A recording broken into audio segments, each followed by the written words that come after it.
Alright, class. I'm Mr. Roots, and I'll be your sub for the day. The old guy in the Ray-Bans said you were a dusty bunch, but frankly, if I could handle those freaky-ass kids in Shadow's house last week, this should be a cakewalk. I got 3 rules for you ankle biters.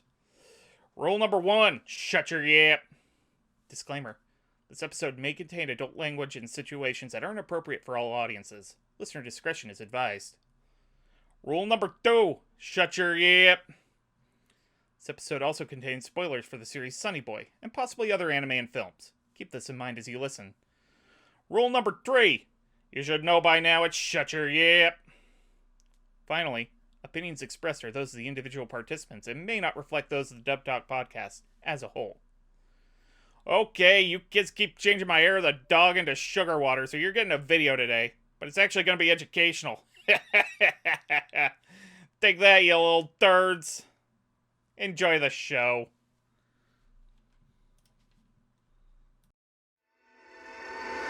Pull up my little noties. There we go. Hello, and welcome to a brand new episode of Dub Talk, a show where a bunch of nerds get together, talk about the latest and greatest in anime dubs and voiceover. I am your host tonight, Patrick, aka Roots of Justice, and tonight, for my special birthday episode... I feel so old. I am joined tonight by one Andrew. Howdy guys, how you doing? Jet. Hey. Amon. Hey. And the show we're covering tonight is none other than the summer... probably can't call it a hit, but oh man, does it hit. Sonny Boy. Sleeper hit seems an apt term. One of those cult classics that'll be talked about religiously in like 10 years. You didn't watch Sonny Boy, shame on you. We also we watched we're telling you to. I also watched Sonny Boy, so shame on me. No, I did watch Sonny Boy, I just didn't finish it. Fair enough, but also shame. So, this is going to spoil the whole show, but this is secretly going to be a thesis statement about doing this. I'll also partially admit, Amon, you are here right now because I really, really, really wanted you to watch the show. You did give me an opportunity to watch the show. I do appreciate it. Like, we reeled you in because we wanted you to listen to the soundtrack. Oh, yeah. Which, just because I don't know when I'm going to get to bring it up, did you know Shinichiro Watanabe was the music advisor for Sonny Boy?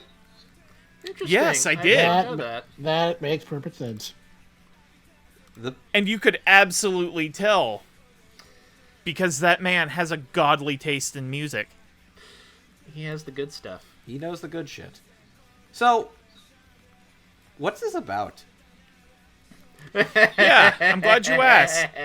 Because I happen to have a plot description right here, courtesy of ANN. Empty classrooms, boring days. It was supposed to be a normal summer vacation just like any other. Suddenly, the school begins to drift through another dimension, and 36 boys and girls are left there, awakening to their supernatural abilities. Amidst a whirlpool of questions that come to mind one after another, survival in a supernatural world begins. Man, that was just the elevator pitch that, like, Shingo Natsume told to producers and then just lied to them. and he was like, I didn't lie. I only told you half-truths. There's 36 boys and girls and they have to survive. Is it a death battle anime? Yeah, sure. Whatever. Well, sure. Whatever gets me funded. Death battle anime. Shingo Natsume. Let's go. Those stupid fucks. So basically the same thing Ikuhara has to do every time he puts us a new show. And somehow people keep falling for it. You think? Bless his heart. They all think they're going to be the ones who get Ikuhara to do a normal thing. They're all convinced. But yeah, I mean, Penguin Drum was like the closest to mainstream thing he did, and even that's like too abstract for most people. anyways, Shingo Natsume is a name y'all should really be familiar with by this point. I think the most surprising. Yeah, I think what's. I mean, it's not surprising, but it's like the more I think about it, it's like that man has a lot of range as a director. It's pretty impressive. It's kind of amazing how many friends in high places he has, and how good. Wait, did he write the script for this whole show too? Yeah, Yes. he wrote it. Yeah. This is his baby through and through. Wow. Yeah, so in case you want to see pure, unfiltered Shingo Natsume, this is Sonny Boy. And it's great because the show feels like it was made 15, 20 years ago, and then somebody at Madhouse just finds it in a vault and is just like, oh, this is still perfectly good. Let's put it on air.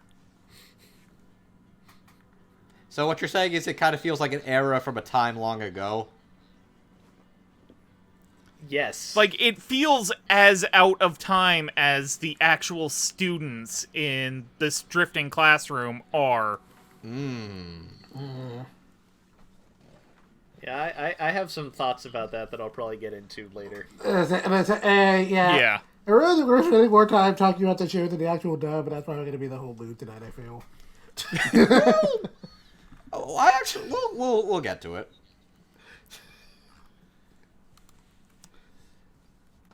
So, in a conversation about anime dubs, we do kind of have to segue into who worked on it. So let's start with the crew. Directing the show is Alexis Tipton.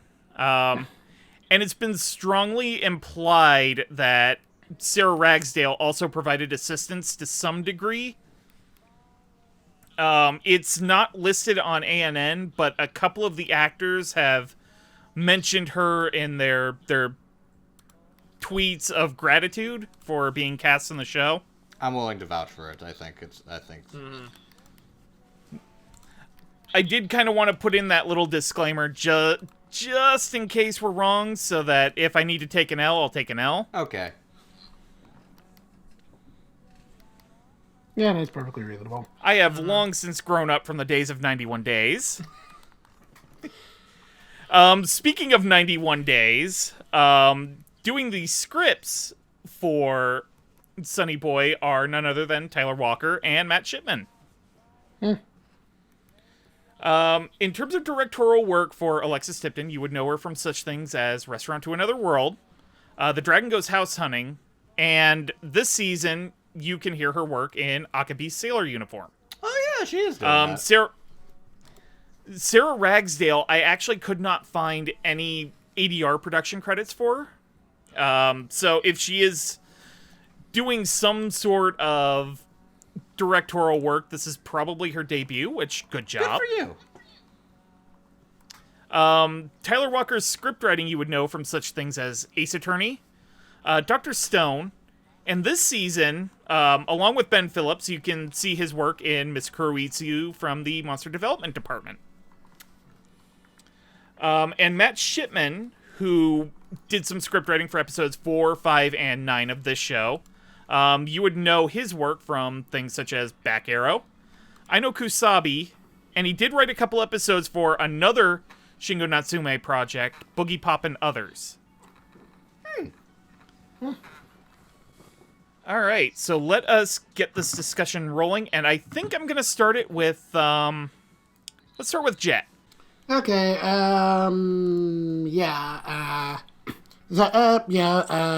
direction-wise, I think this dub is really solid.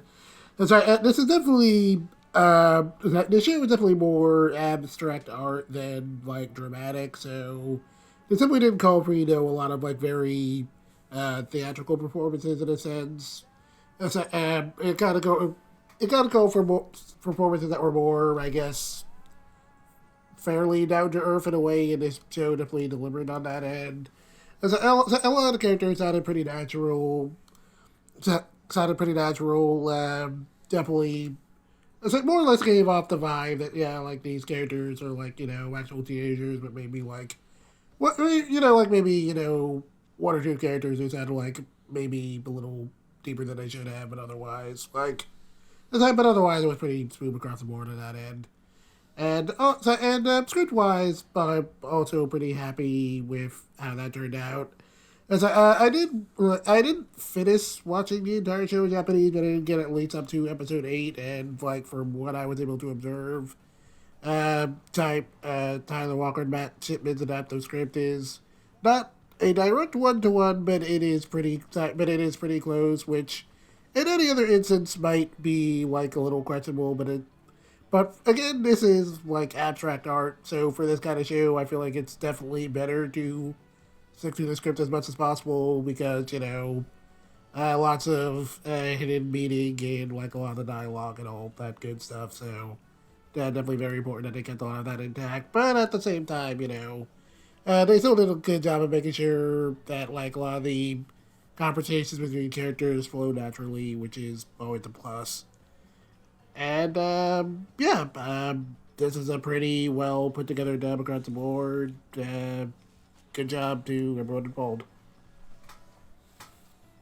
Okay. Why don't we move on to Andrew then? So this is a very interesting show and a very interesting dub. So this is I don't know how to describe it in that this show is very, very dense. This is the kind of thing where I feel like the material and subject matter is extremely... it's artsy and dense in a way that is very fascinating, but almost a little bit intimidating, so to speak.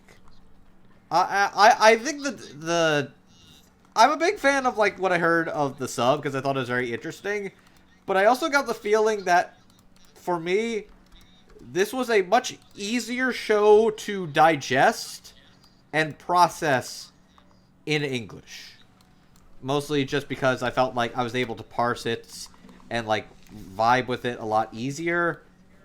And also, man, is this show a looker. Mm-hmm. Man, is this show a pure looker. This is a much bigger ensemble than I expected it to be, but for the most part, there's a lot of one-off and occasional incidental characters throughout. So it's got a pretty big cast, but it's mostly a lot of side or secondary characters with the core of the heart and soul being maybe a handful of 10 to 12 actors.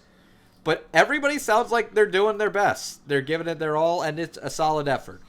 There's a couple I think that are a little awkward at first, or some that I thought sounded a bit older than I would have assumed for what are middle school characters. But I don't think anybody gave a bad or particularly poor performance at all.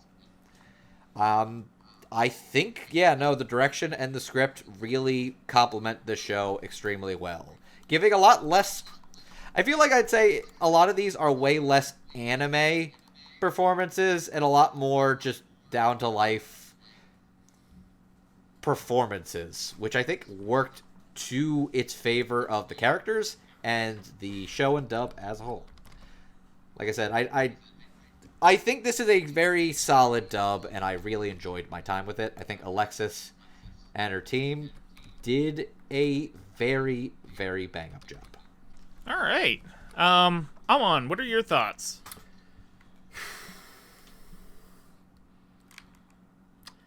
I'm really impressed by this dub because I'm going to go on a little bit of a tangent here. We never go on tangents here at Dub Talk. How dare you? I know. When I started watching this show, and this was not an impression that stayed throughout per se, just because the show does go places, but when I started watching it, it reminded me a lot of a movie I'd seen. Are any of you familiar with a movie called Last Year at Mirimbad? Yep. I'm familiar with the name, I just haven't seen it. Early 60s French movie. Notoriously, very abstract and very unwilling to give details. The plot is nominally about a man and a woman who had met at this hotel that's a former, palatial mansion in France. They may or may not have consummated an affair. The movie does not tell you this.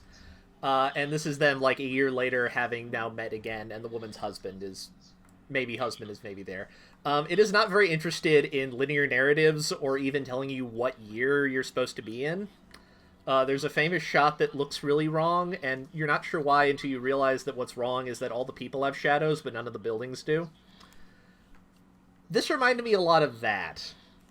It's very self-consciously artistic and avant-garde in a way that, at least in this form, to be honest, I'm not used to seeing in anime in general. Like, there's a lot of experimental anime, but it doesn't feel like it's drawing on the tradition that I think I got from watching this initially. This is very much something that has a lot of big ideas, but also isn't...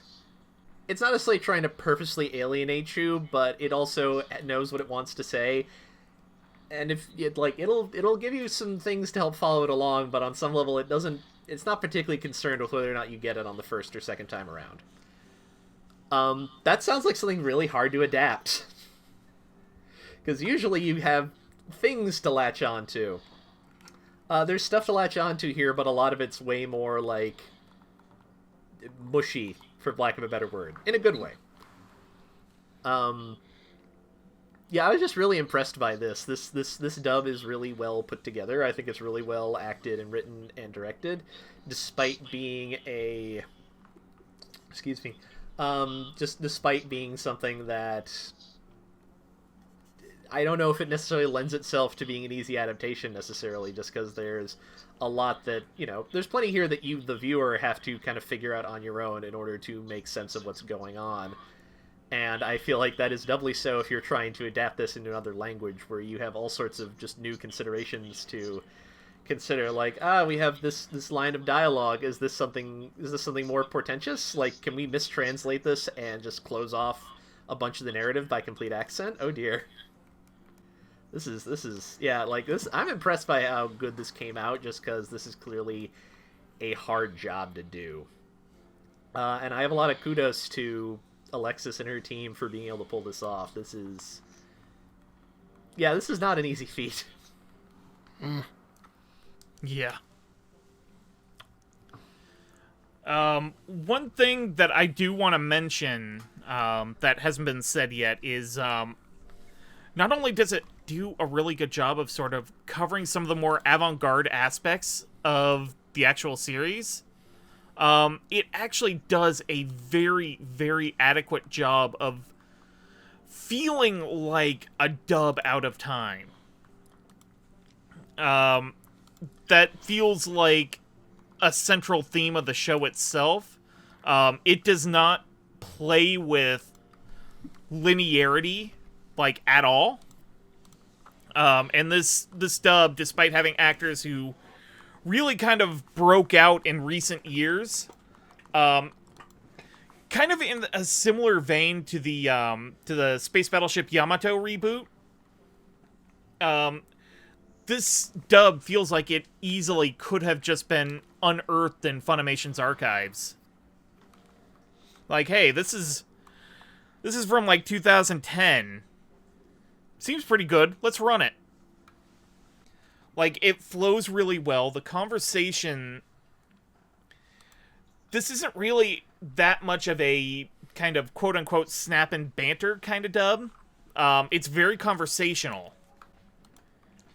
I think I also remember seeing... Actually, because I think I remember it came up during... Because there was a making of Sonny Boy video that was posted on Funimation's YouTube. I think Natsume himself mentioned... I don't think there's any internal narration at all throughout Sonny Boy. And if there is, it's extremely minimal. Okay, there is one episode that has internal narration, and it's literally because one of the characters' powers is listening to monologues.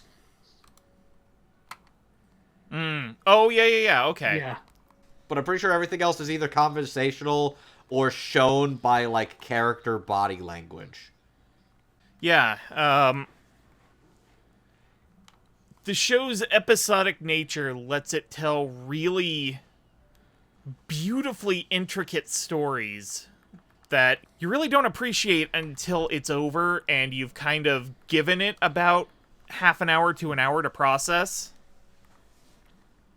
And the dub is just really great at, like, just feeling like middle schoolers having conversations about all these weird situations going on.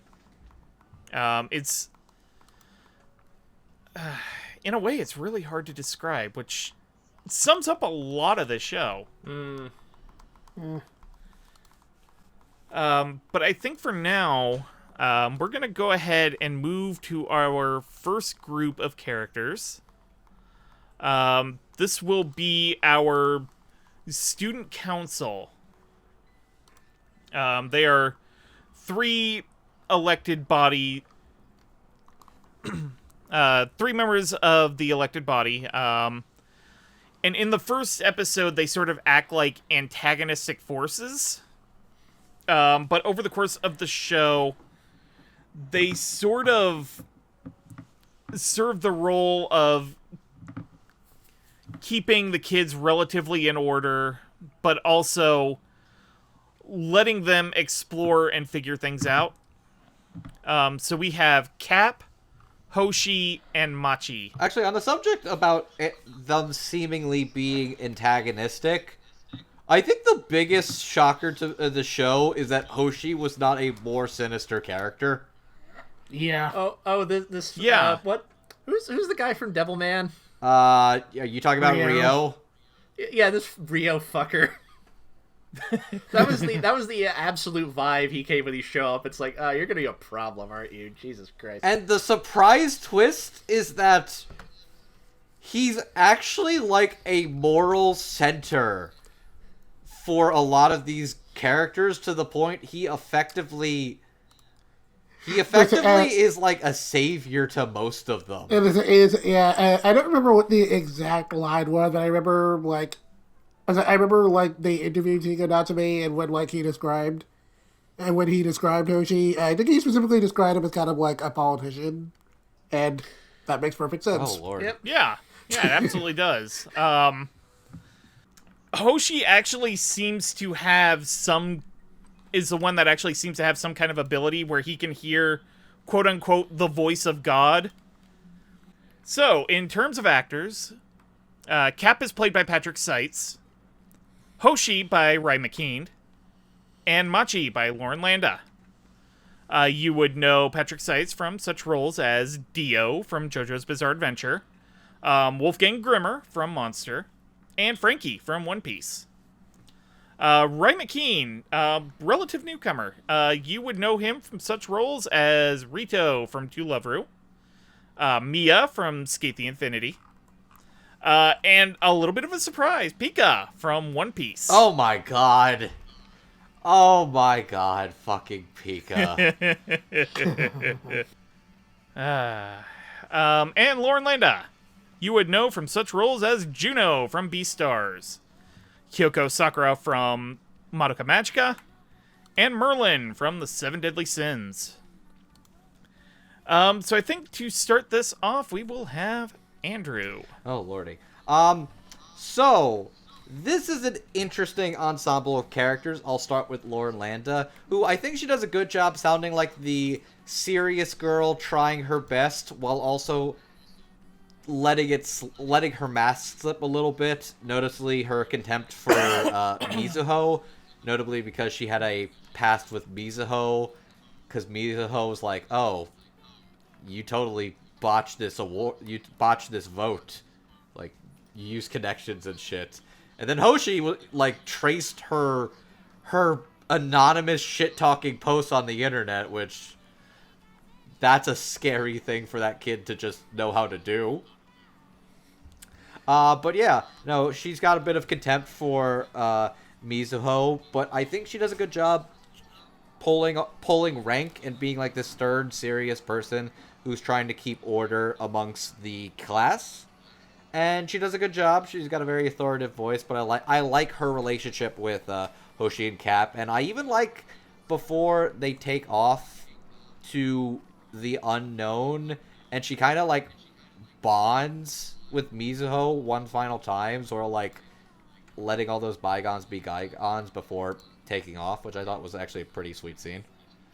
Cap. Patrick Seitz as Cap. He's big. He's commanding. He's intimidating. He's also a little bit of a goof, but he's also a bit power hungry. But yeah, the biggest thing Patrick Seitz has to do is pretty much sell the history of an entire fake fictional baseball league of monkeys to the audience without showing any of them. And managing to sell that quite exceptionally? Yeah.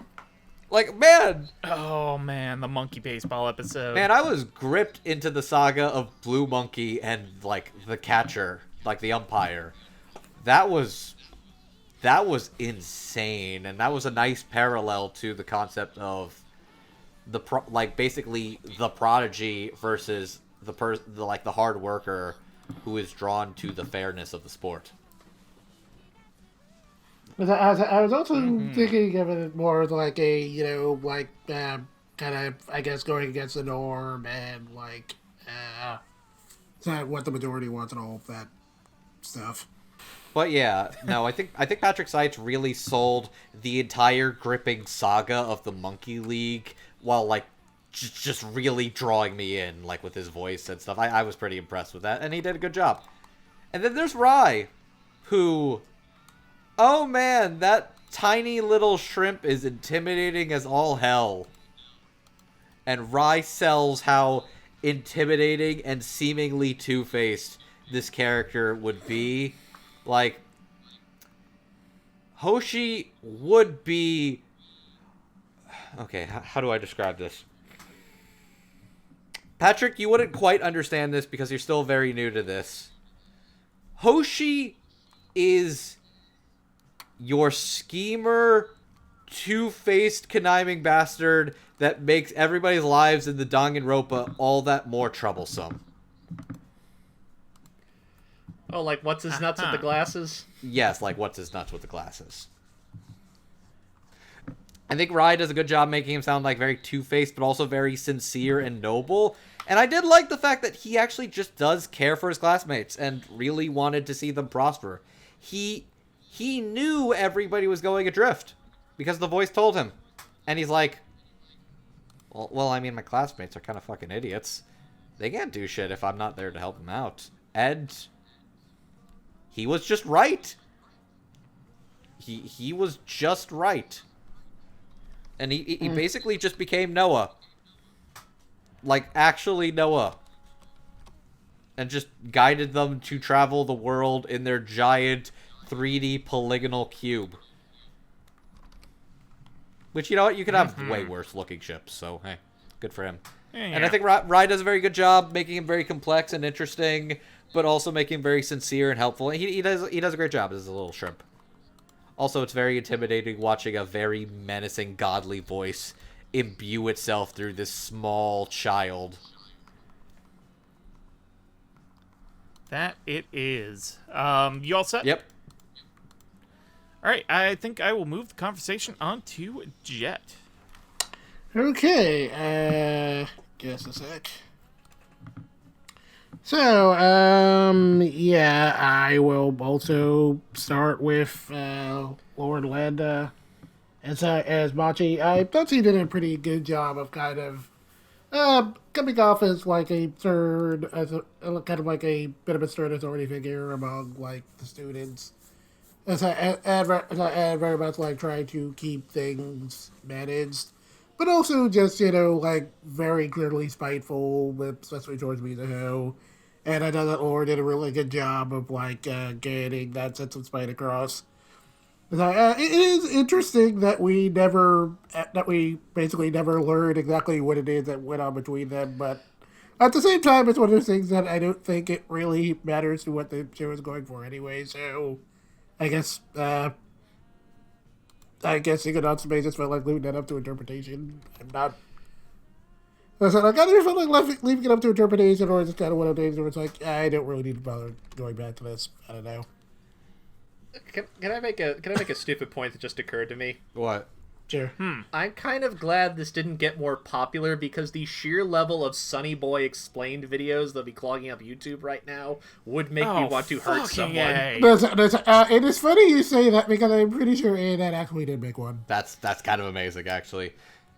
You see, ENN has enough reasonable people there that I feel like they're not as stupid as what I'm thinking of. All right, who's gonna be the one with just the thumbnail set that just has the word canceled all over it, or problematic? No, problematic. Who's the problematic one in the thumbnail? Oh, take your pick. What do you want to focus on? Oh.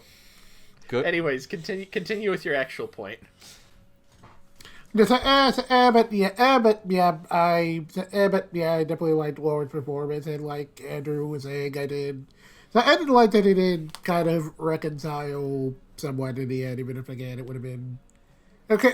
Again, it wasn't like super important to learn what the deal was between them because it's not like that important to what the show was trying to say. But I guess just but I guess just like Daredevil's thinking it might have helped somewhat. I don't know, but either way, Lauren's performance was good. And then Patrick Science's Cap was a lot of fun. Patrick said is no stranger to playing meatheads, and that's kind of what Cap is early on. And definitely a guy who is, well, if not necessarily used to being in charge, he definitely, as I like how she kind of described it, he likes knowing what his position is. And if that position is a position of power, it's definitely one he is very happy to take. And the moment he gets power, he will happily abuse it for his own benefit, which Patrick gets across really well. And it was definitely both amusing and terrifying, just kind of like seeing how spiteful he got, like the moment someone dared to challenge him, and I thought that Patrick got that across really well, and also made him sound a little unhinged when he hit Natsuyasumi with that baseball bat. So, good on Patrick, and that definitely contrasted really well with how funny it was when like he got a penalty of his own and had to like run around naked. That was pretty funny. Yeah.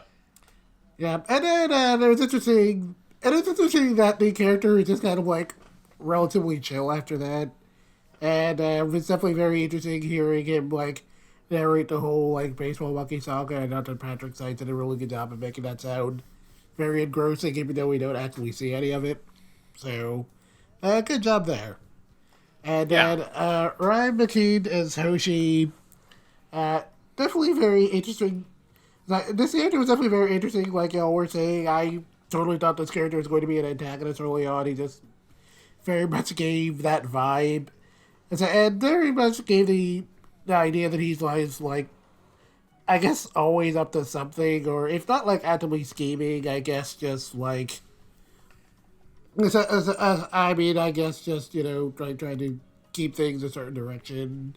I thought that Ryan did a really good job of kind of, getting that across, but I guess, like Shigo Natsume described it, this character is basically just a politician, and Ryan McKean does that really well. This character knows how to talk to people, how to move them, and Ryan McKean gets that across really well.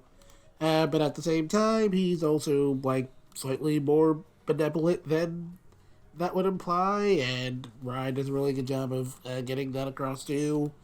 Was definitely surprised at how diddly helpful this character was with the other students towards the end, but Ryan did a good job of selling it, and yeah, all these performances were pretty good. All right. Amon.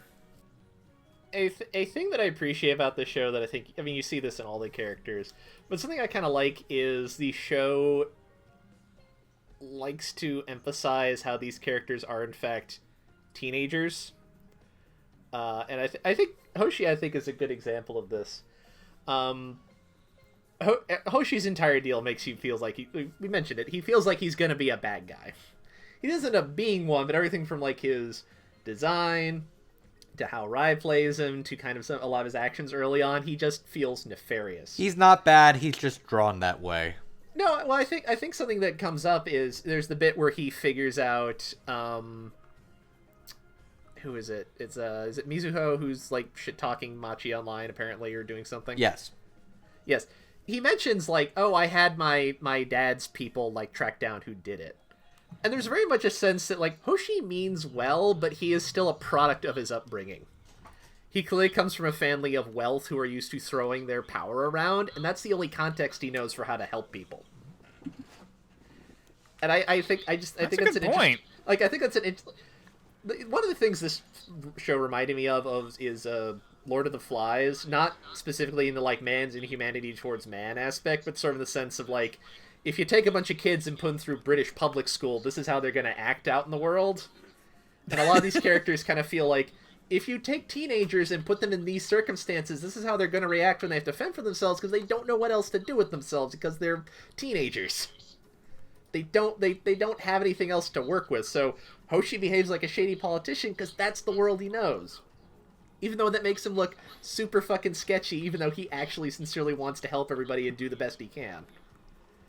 And I think Rai does that really well. Like, I definitely thought Hoshi was going to be up to no good, and that never really comes together. And I liked how Rai played him, because as time goes on, you can tell that, like, no, he actually wants to do the right thing. He's trying, goddammit. He also doesn't know what he's doing. Because they're at, like, the end of their third year, right? What does that make them, like, 16 or something? Probably closer to 14, 15, actually. With the way Japanese school system works, yeah, like 14 or 15, I would think. Yeah, cool. I know shit about what I was doing when I was 14 or 15. Kudos to this kid for, like, trying his best. Like, God. And Rai's really good at that. Much the same way, like, I think same thing with kind of Machi. Like, she is trying her best, but, like, she is kind of confined by clearly a lot of, like, expectation and how she feels she needs to act to get anywhere in the world. I think Lauren does that well. Also, before I talk about Patrick, actual Patrick, how close is the baseball episode to just being a secret base episode? Oh man. Do they have a Patreon? Can we pay John Boyce and Alex Rubenstein to make a video about this fake baseball team? Oh man, I would kill to see Secret Base do like an episode or maybe a series of episodes covering like sports episodes in like anime and television. Samurai Champloo. I need it. Look, all I know is that Kofi, who does a lot of videos with John, is a big old weeb, so like, who knows? Anyways, Patrick is he's great here, because Patrick is good at playing big lunkheads, but also getting at like the inner life of those lunkheads. The whole bit with the monkey baseball team is great, but I think my favorite part is, I believe also in that episode, is he's talking about how the thing that initially attracted him to baseball is that, you know, it's fun, but how so quickly that got swallowed up by, like, it's not about playing baseball, it's about all the things that playing baseball can get you. And, you know, we're going to go to nationals and it'll get you into a good college and all that kind of thing. And just sort of his like melancholy at, like, I used to just play this because I liked playing it, and then it became just an obligation. And how you could tell that it was, like, in some, like, he's kind of happy this happened because he got to just reconnect with this sport he loved and not have it be, like, something he feels expected to do rather than something he wants to do. Yeah. Like, it's a nice scene, and I like that Patrick is the kind of actor who can still make him feel like, you know, kind of the, you know, the big brawny guy who's maybe not stupid, but just, like, has not been encouraged to think very hard about much of anything other than sports. But still has, like, a rich inner life that is worth talking about. It's good. It's a good performance. I like it a lot. So I guess I'll start with Lauren Landa. There really isn't too much of her character compared to the other two in this group, but, like, I do like the sort of mini arc that she gets during the second episode, where it's kind of explaining her relationship with Mizuho, and basically something happened between them and they don't like each other. but over the course of the rest of the series, they slowly warm up to each other. Like, that was about the depth of her character, and, like, I really like those moments as she's warming up, and it's great. It's good. Patrick Seitz is a lovable doof. The baseball episode is, like, one of the Pitch Perfect ones. I see what you did there. Sort of the one-offs. Pitch Perfect. Oh, shit, I made a pun Yeah, there. you did! Yeah, you did! I wasn't even trying! You did not strike out at all. I'm proud of you. Pitch Perfect, baseball pun. There we go. It was just one of those episodes that really kind of... Like, for Patrick Seitz and the Monkey Baseball episode, it's just... He finally gets to vent about how much he loves playing baseball, but hates all the bullshit that surrounds it when you're playing at sort of a semi-professional high school level, or middle school, where it's basically just, you know, you've got to use this to ride to the top. And he doesn't like that, and when he gets to sort of the island where most of the series is kind of focused around, he's finally free. And he comes to the realization that he actually kind of enjoys it. And that's... It was really one of the... It's one of the more beautiful arcs of the show. And I thought Patrick Seitz was, like, really great in it. And then, Ray McKean, as everybody has already kind of really adequately put it, he is basically a politician. He means well, and honestly, I was going to bring up the subject of Lord of the Flies at some point. But yeah, that's basically... Ray McKean does a very good job with him in the sense that he does really well with this child who basically all he knows to resolve conflicts is to get in the mud and the shit. He is well aware that in order to get anywhere in politics, you've got to dig dirt up on people and, like, do all this shady shit, and he just wants to help people, and he thinks that's how he can do it. You know, by the time episode 11 rolls around and he's finally concluding his story arc, where he's basically leading the students to find basically a new home. I thought that was really, really great, really beautiful, and really poetic. So really, all three of these guys just... They give off such an energy in the first episode that completely 180s on you. And the actors behind them just really wonderfully, adequately are able to portray that. So, big thumbs up all around. And with that, I think we're going to move on to our antagonists. These are the actual characters that kind of throw a wrench in the works for everybody just kind of wanting to get home. First off, we have Miss Aki, a teacher who mysteriously appears on the island after, I believe, the second or third episode. And just basically militarizes the kids. Completely turns them against Nagara. And just basically seems to be using all of them, especially Asakaze, to her own ends. And then it's revealed at the end of her debut episode that like, she's not who she seems to be. Next up we have War, a mysterious sort of figure that drifts along the other worlds, and his power seems to be something incredibly destructive. Again, like a lot of the powers in the show, it's not clearly defined.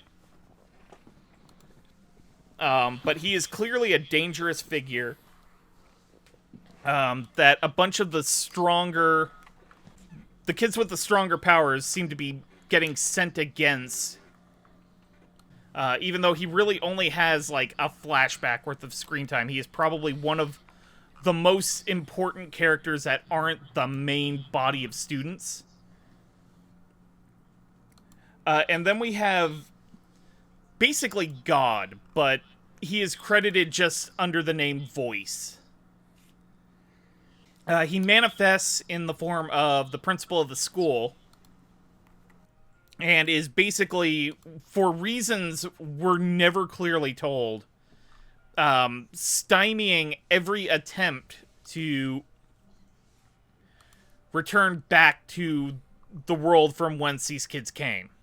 Getting on to the actors, Misaki is played by Trina Nishimura, War by Robert McCollum, and Voice, or God, or whatever you want to call him, is played by Frank Todaro. Trina Nishimura you would know from such roles as Mikasa Ackerman from Attack on Titan, Jiro from My Hero Academia, and Natsume from Decadence. Robert McCollum, you would know from such roles as Gridman from SSSS Gridman, Sensui from Yu Yu Hakusho, and because Jet sent me a very, very deep cut, he is Teen Goten in Dragon Ball GT. Frank Todaro is... You would probably know him from such things as Shudelkin, aka Creepy Clown Dude from Sword Art Online Alicization. He is Rodrigo in Dragon Quest Your Story. Or Rodrigo? I think it's just Rodrigo. I can't remember. Like the King Dude. Yes. And I don't know if it's still going to be ongoing by the time this episode comes out, but you might hear him right now as Lord Droluk from The Vampire Dies in No Time. Sad. So I think for this group, I'm going to go ahead and pass the torch on to Amon to start with.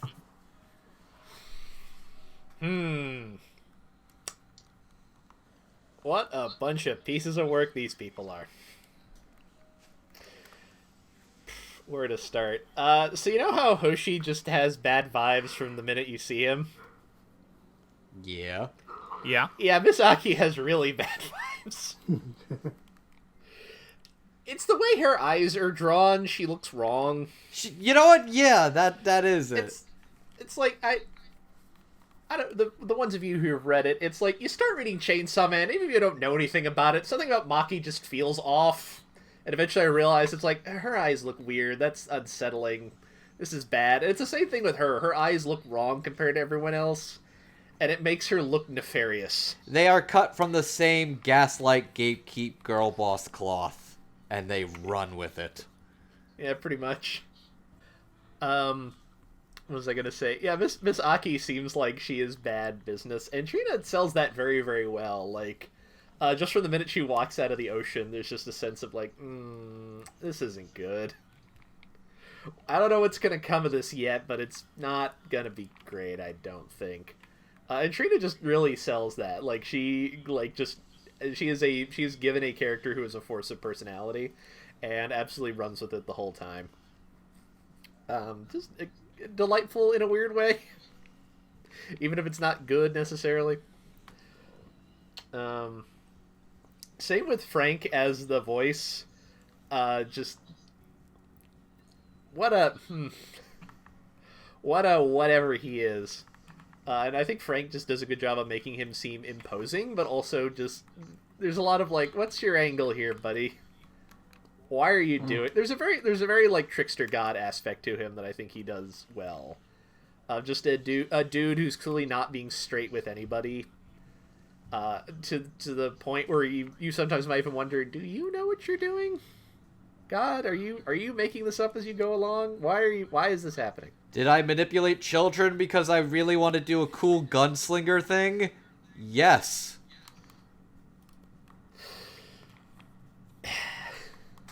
Maybe the teenagers aren't the only one who act like teenagers in this show. You might have a point there. Yeah. Frank's really good, though, as just this sort of imposing, omnipotent being that just sort of does things and doesn't really let anyone in on his agenda, including the audience. I liked him a lot. But my favorite of these three is probably Robert as War, just because... Boy, for a guy who only showed... He's only in the one episode, right? Am I imagining that? Yep. Yeah, he shows up for maybe, 10 minutes. Robert's just really good playing this just a nefarious... I was going to say slime bag, but I feel like that doesn't describe him very well. He's very... Broken? The thing he reminds me of, because my brain is a junk drawer of everything I've ever read, is Stephen King did a weird fantasy series called The Dark Tower, and the lead character is basically... what if Clint Eastwood's the man with no name, but he's like the kind of fuck up who often stars in Stephen King novels? There's kind of a point where he, not really intentionally, but he is kind of obsessed on this quest and just sort of uses people around him because that's just what he does. That's how he's programmed, basically. And Ward just kind of feels like that, like he's doing a thing, and he's just going to keep doing that. And on some level, he doesn't quite care that it hurts anyone. Like, he might feel remorse deep down, but that's not going to stop him. He just does stuff, and he insults people because he thinks / knows that's what they want to hear, and spreads diseases around. He's a real piece of work, but Robert plays him real well. Just very striking and memorable. He feels like one of those characters where if I didn't watch this for give me a year, I haven't seen this, I would imagine his character is in more of it, just because he feels too memorable to have only been in, maybe a third of one episode of these 12 episodes, Yeah. Oof.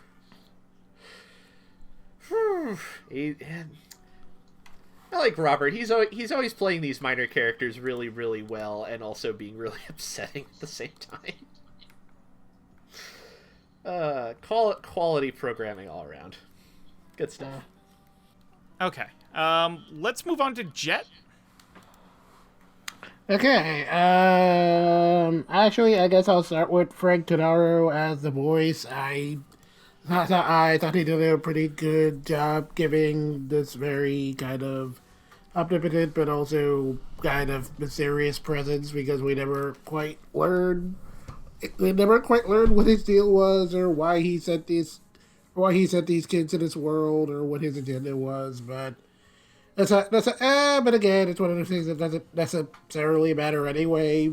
But at any rate, Grant's performance was definitely really appropriate with that in mind, because it definitely gave it a very interesting air of mystery. Especially towards the end, when towards the end of the show where Naga and Mizo are finally getting ready to leave, and he just gives them this very vague warning of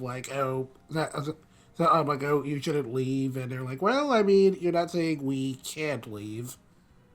And I thought that was an interesting conversation. And I mean, there are all sorts of ways you can interpret the meaning behind that, but I thought that was a very interesting conversation. And I thought that Frank did a really good job of selling that. Trinity Samora as Miss Aki. This is another character who I thought was going to be a lot more of an active antagonist than she actually ended up being. She definitely is. She definitely is antagonistic for the first couple of episodes she's introduced in. She throws a wrench in the group. She turns everyone against Nagara for because she convinces them that his power is what actually sent everyone to is what caused everyone to be cast away to begin with, when in reality was actually Mitsume's power the whole time. And I don't know, like, I assume she knew that, but again, we don't quite know what her agenda is anyway, so, like, she probably knew, but I guess she just wanted to manipulate the kids. But either way, she does have, like, a very, like, manipulative presence, and especially with Asakaze, she does a really good job of just kind of, like, stringing him along, and I thought that Trina did a really good job of selling that. Again, I did think she was going to be like much more of an antagonistic threat throughout the show, but after those first couple of episodes, after her introduction, she's just kind of like leading around the other kids. She gives them some sort of graduation after like educating them on like how these worlds work and stuff, and then she just kind of, I guess. She doesn't shuffle off, but, she gets on the Kaze to fight war, and that's kind of, like, the last big thing she does. It's a very interesting character, but, like, it's one of those things where it's like, I was very intrigued by the character, but I'm not totally sure what the purpose was after her introduction. I thought it was so we could have that bit where it turns into the magic school bus for part of an episode. That was pretty amazing. I do appreciate that this show is very committed to never taking the easy way out, if that makes sense. Oh boy, does it never. Like, you could just make Miss Aki the villain, but it's way more interesting to make her kind of a wrench, but also someone who's maybe not actually trying to be antagonistic, she's just mean. Question mark? Maybe she's not a villain. Maybe she's just an asshole.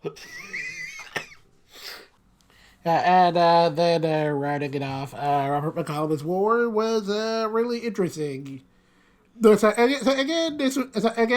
a very kind of abstract character.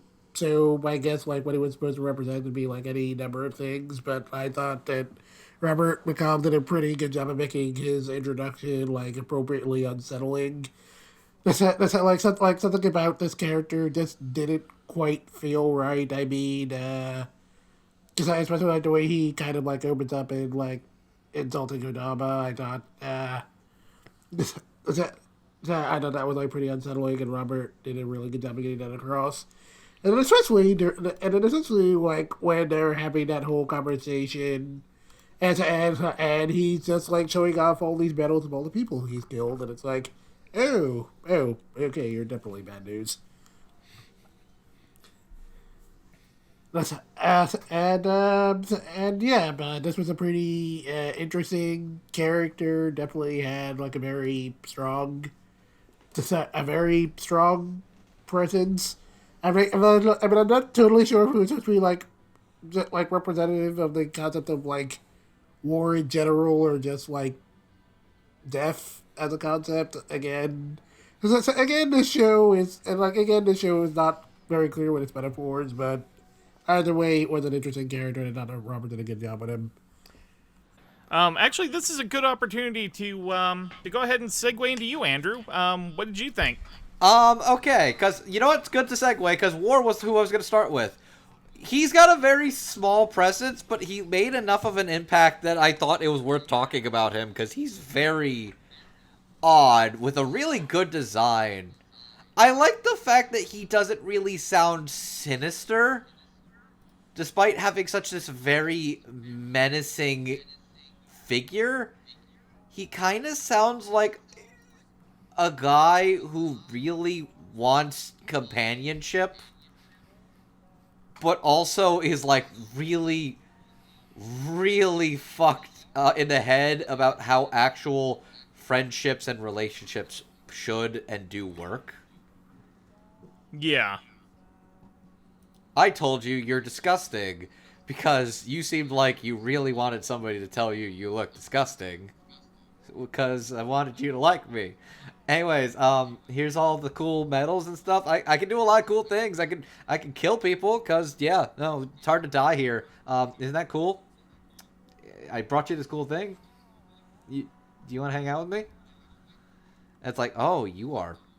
It's so uncomfortably, like innocent, awkward child in its horrific nature. And, like, Robert McCollum sells that, like, childlike sincerity. Especially even when he's petting, like, Yamabiko. And it's just like, oh, you're a good boy, but you're stuck inside your head. And it's just so odd, but stand out. And then there's Misaki. Trina's a bitch, and she's great at selling how much of a bitch this character is. Just delightfully, like, sinister and mean and manipulative. Like she just recognizes, okay, I'm going to groom this child with a cool power and an ego trip with my boobs, and then he'll do everything I want him to do until he's no longer useful. And it works. Until she eventually just gets bored with him and just kind of abandons him. Which, man, fucking poor Asakaze, where it's like, man, he kind of really fucks up in the end himself. Where at the end, he has nothing. Yeah. That's a rough deal, bro. But yeah, I love Miss Aki's, like, sinister, mean drill sergeant bit she's got going for her. And it was just, like, I think Trina does a great job just elevating all of that. I think my favorite moment with her is, it's when, like, they're on the mission trying to kill War with Kosetsu. And she kind of, like, stares into her eyes. And she's like, I know what you're doing. And it's so creepy, and the frame is so creepy and unnerving. You're right, it's just the eyes. It's the eyes that don't look right. Because everybody else looks pretty normal and down to earth, but she just looks wrong. And then there's Frank Tadaro as the voice of God himself. What a strange... He feels incomprehensible. I feel like that's a great way to put it, is that they made this godly figure incomprehensible. Like, a level of, like, eldritch chaos that you don't understand what his plan is. You don't understand why he did it. Everybody that just goes to this middle school where he's the principal at is just copied and is sent adrift into an unknowing, impossible world. And he's just like, yeah, that's just how this shit works. Sorry, kids. He's unknowable, incomprehensible. He doesn't even really seem like a villain. He's more of just like, I kind of wanted to see what would happen. Because, like, he, even at, like, the end of the series, he basically is like, there's nothing waiting for you. I don't understand what you're going to get. You're not going to find what you're looking for. So why even try? He's almost, like, trying to, like, manipulate them, being like, I almost think in his mind he created a perfect world. And I think that's fascinating. And Frank Tadaro sells how, like, intimidating and kind of creepy, but also how very ethereal and larger than life he feels. And Frank Tadaro sells everything about him perfectly, and I was very impressed. And I really think Frank Tadaro is fucking fantastic, and I'm glad he's showing up in more anime lately. He's great.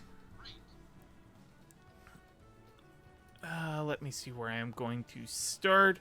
I think I'm going to go ahead with Robert McCollum and War, just because that's probably... War is probably the biggest threat of Sonny Boy, but at the same time, like, Robert McCollum as War maybe gets, like, 8-10 minutes of screen time at most. Mainly within a flashback. It's great. It's very intimidating. War seems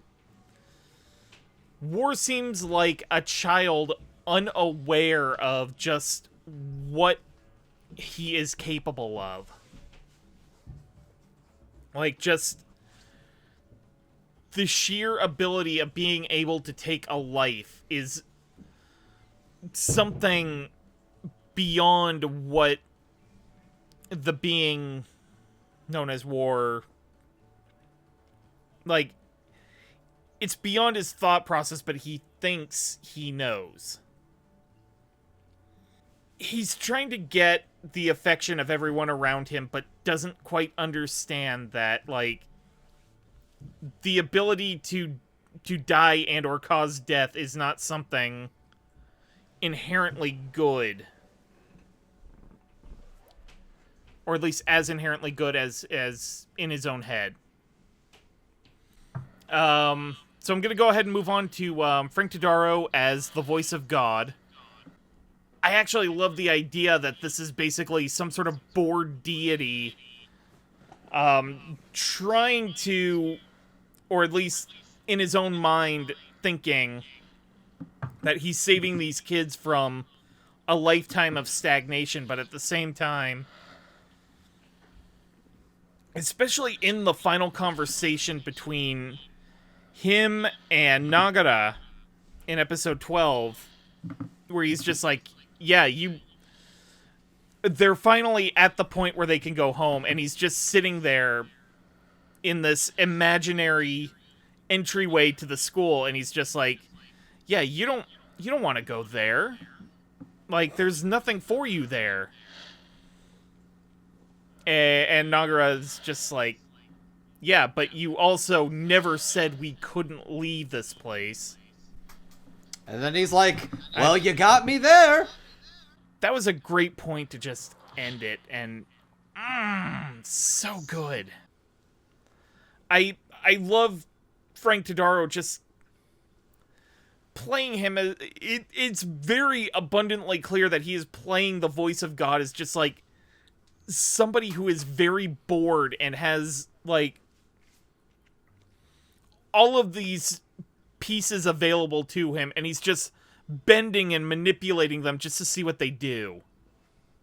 And it's just so good. And then, oh my god, Trina Nishimura as Misaki. Oh god, I can't remember the character's name, but this was where I was going to throw the analogy to Lord of the Flies in. Because she's basically the one who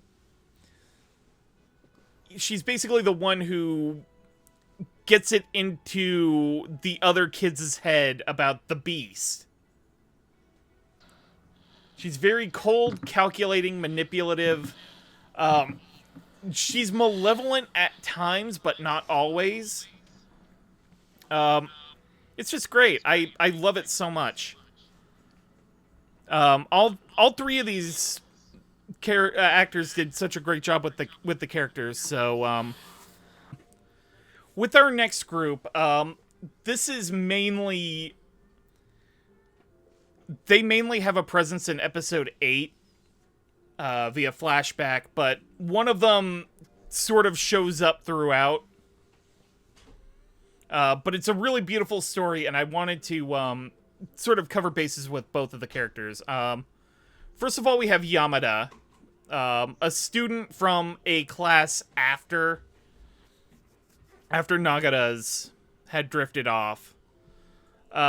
He has wandered through the many worlds for hundreds, if not thousands of years. 5,000 years, exactly. 5,000 years. He stumbles onto one with a girl who can basically create whatever she wants. She's pretty damn near omnipotent, yeah.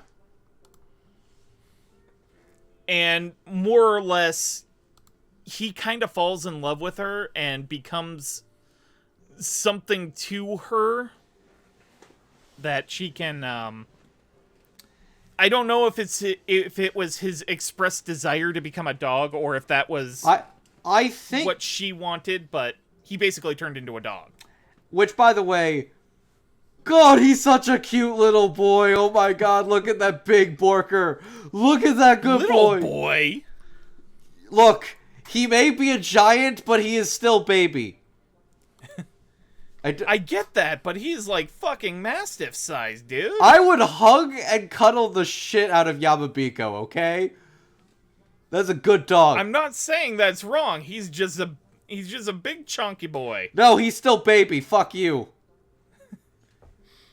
He's good baby. And so this girl Kodama becomes sick with some sort of it almost seems like a metaphor for cancer. I can't remember if she dies or if it's like they are all some stasis that is like metaphorical of death. They are all not technically dead, but they're all basically permanently crystallized. Okay. And after she becomes non-functional, Yamato continues to wander the worlds and eventually bonds really strongly with Mizuho. But ultimately, he cannot travel with her or Nagata back into the real world. But anyway, Yamada is played by Christopher Waycamp, and Kodama by Jill Harris. You would know works from Chris Waycamp as performances like Miles Edgeworth in Ace Attorney, Mac in Megalobox 2 Nomad, and Aizawa in My Hero Academia. Aizola? Jill Harris, you would know as Rika Takarada in Gridman, Aletta in Restaurant to Another World, and Mayaka Inbara in Hyoka. Alright, let's see here. Let's go ahead and start with Andrew. Oh, shit. Okay, cool. Sorry, you didn't catch me off guard. I was just like, because I was literally workshopping a realization as we were discussing about Yamada or Yamabiko and Kodama. Specifically about the fact that he is a dog or becomes a dog. Kodama didn't want a dog. She didn't want, like, an unquestioning, loyal servant. She wanted an equal to stand by her side, but also challenge her and, like, stand up for himself, too. She wanted to be by his side. He didn't want him to serve her. And I think that's ultimately what doomed their relationship and ultimately her in the end.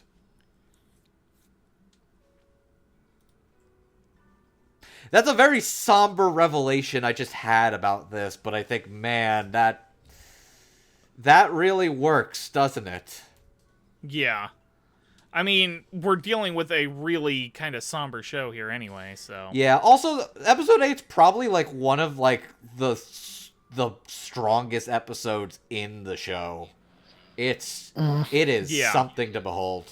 But no, Jill Harris is great as Kodama. She's got this very nice, like, peppy, but ultimately, like, friendly presentation to her voice. You can tell she really cares about people. She really wants to help everybody. But at some point, her kind nature and desires fail her once her judgment is kind of compromised. And for better or for worse, she kind of ends up putting her group in danger because of her nature to want to be a savior to everybody. And that ultimately ended up dooming her in the end. But I really like her relationship with Yamato. And I think it's a really great dynamic. And I think she really did care for him a lot and really wanted to be by his side. But you see her getting angry and sickly, and it just gets, like, hard to watch as she's just kind of fading away and losing herself as Yamabiko's watching this and just kind of he can't really do anything to help her. Because for better or for worse, he's kind of doomed her in letting her effectively take control when he knows she's wrong about something. By kind of being like a inactive force in her life, he kind of destroyed that relationship. Man, is that... Oh, God. Like, I thought it was interesting, but the more I'm talking about it, the more I'm like, oh, man. Ooh, we're talking actual relationship dynamics. Boy, howdy. Yeah, boy howdy. Speaking of which, Jill's fantastic. I really liked her as Kodama. She really stood out for the episode she was in and made a big wave. I love Chris Waycamp as Yamabiko. I adore him as this sort of strange... Like, he's almost like an alien creature when you first meet him. He is kind and sincere, but he talks like somebody who has been alive for thousands of years and has kind of lost their mind and humanity a little bit. But he is still kind-natured and really sweet. Also, he does good doggo noises. I was gonna mention that because there was one bit like early on during his introduction where he's like, "Oh, I'm not really a dog." And I don't remember exactly what it is Mizuho says to him, but it's like something going on, though you are actually a dog, and then he just makes like an actual dog noise, and I like almost died laughing. It's pretty good. It's pretty good. I love how after a while, like Mizuho is just like, paw, shake, roll over. Who's a good boy? Who's a good boy? And he's just yucking it up. And I'm like, aw, so good. Bang! Oh, you're supposed to play dead. He also has a good... I also like his relationship with Mizuho's cats, where it's kind of revealed in episode 9 that those cats can actually communicate and talk. Okay, no, they can't talk, but it's that Yamabiko can understand all of them. Yeah. It was interesting stuff. I liked Yamabiko's dynamic to the characters and the group around him, because he made a very good, interesting companion. And, like, Waycamp really gives him a level of warmth, kindness, and, like, stunted humanity that made him charming, alien, and really unique. I think Yamabiko's probably, like, one of my favorite characters in this. Not my favorite, but he's up there. He's up there. And Chris Waycamp does a good job. I'm done. Okay, let us see here. Amon, why don't you go ahead and go next? Sure. Jill is just lovely as Kodama. Like, I agree with pretty much everything Andrew said. You can really... You get the sense of why these people were willing to follow her so readily. She is just such a warm, inviting person. Even though, as you know, if you've watched it, like, that ends up being used against her. Which really makes the whole thing so tragic, because she is so, like, kind and loving and wants to protect everybody, and it makes it all the sadder that she is ultimately not able to do that. Yeah, she does a really good job. Like with War, like, she leaves a strong impression, and given enough time, I think if I were to return this, it'd be like, oh yeah, that's right, these characters are only in this one episode, even though they feel like they should have, you know, they feel so impactful. You feel like they're in more of the story than they actually are. She's really nice. It's a good, just for a one-off character, she leaves a very strong impression. And Christopher's, he's great. He's just great. Yamada's such a fascinating character. He's... I like that this show isn't like super realistic looking, but there is a certain kind of baseline reality that a lot of the designs are coming from, and I like that he is like way more stylized than that. Like, the thing he reminds me of is like, have you ever seen the Fantastic Mr. Fox? There's like a wolf character who shows up a couple times. You only ever see from Yes. And he looks like that. Like, there's something much more like he looks like something I would see in like... He almost looks kind of like a stylized, like, deity in a sense. He looks like something that, like, not like an actual Egyptian hieroglyph, but if you were looking at like a piece of art that was using that as an influence, like, that's what he looks like. He looks like he should be two-dimensional, frankly. And I think Christopher does a good job of getting into the humanity that's still there, but like you were saying, there's something alien about him. He comes off as, like, being here has changed him despite being stuck in a place that is fundamentally very static, being there has changed him a lot, both physically, emotionally, mentally. And, he can connect with the humans, but ultimately, like, he's somewhere else now.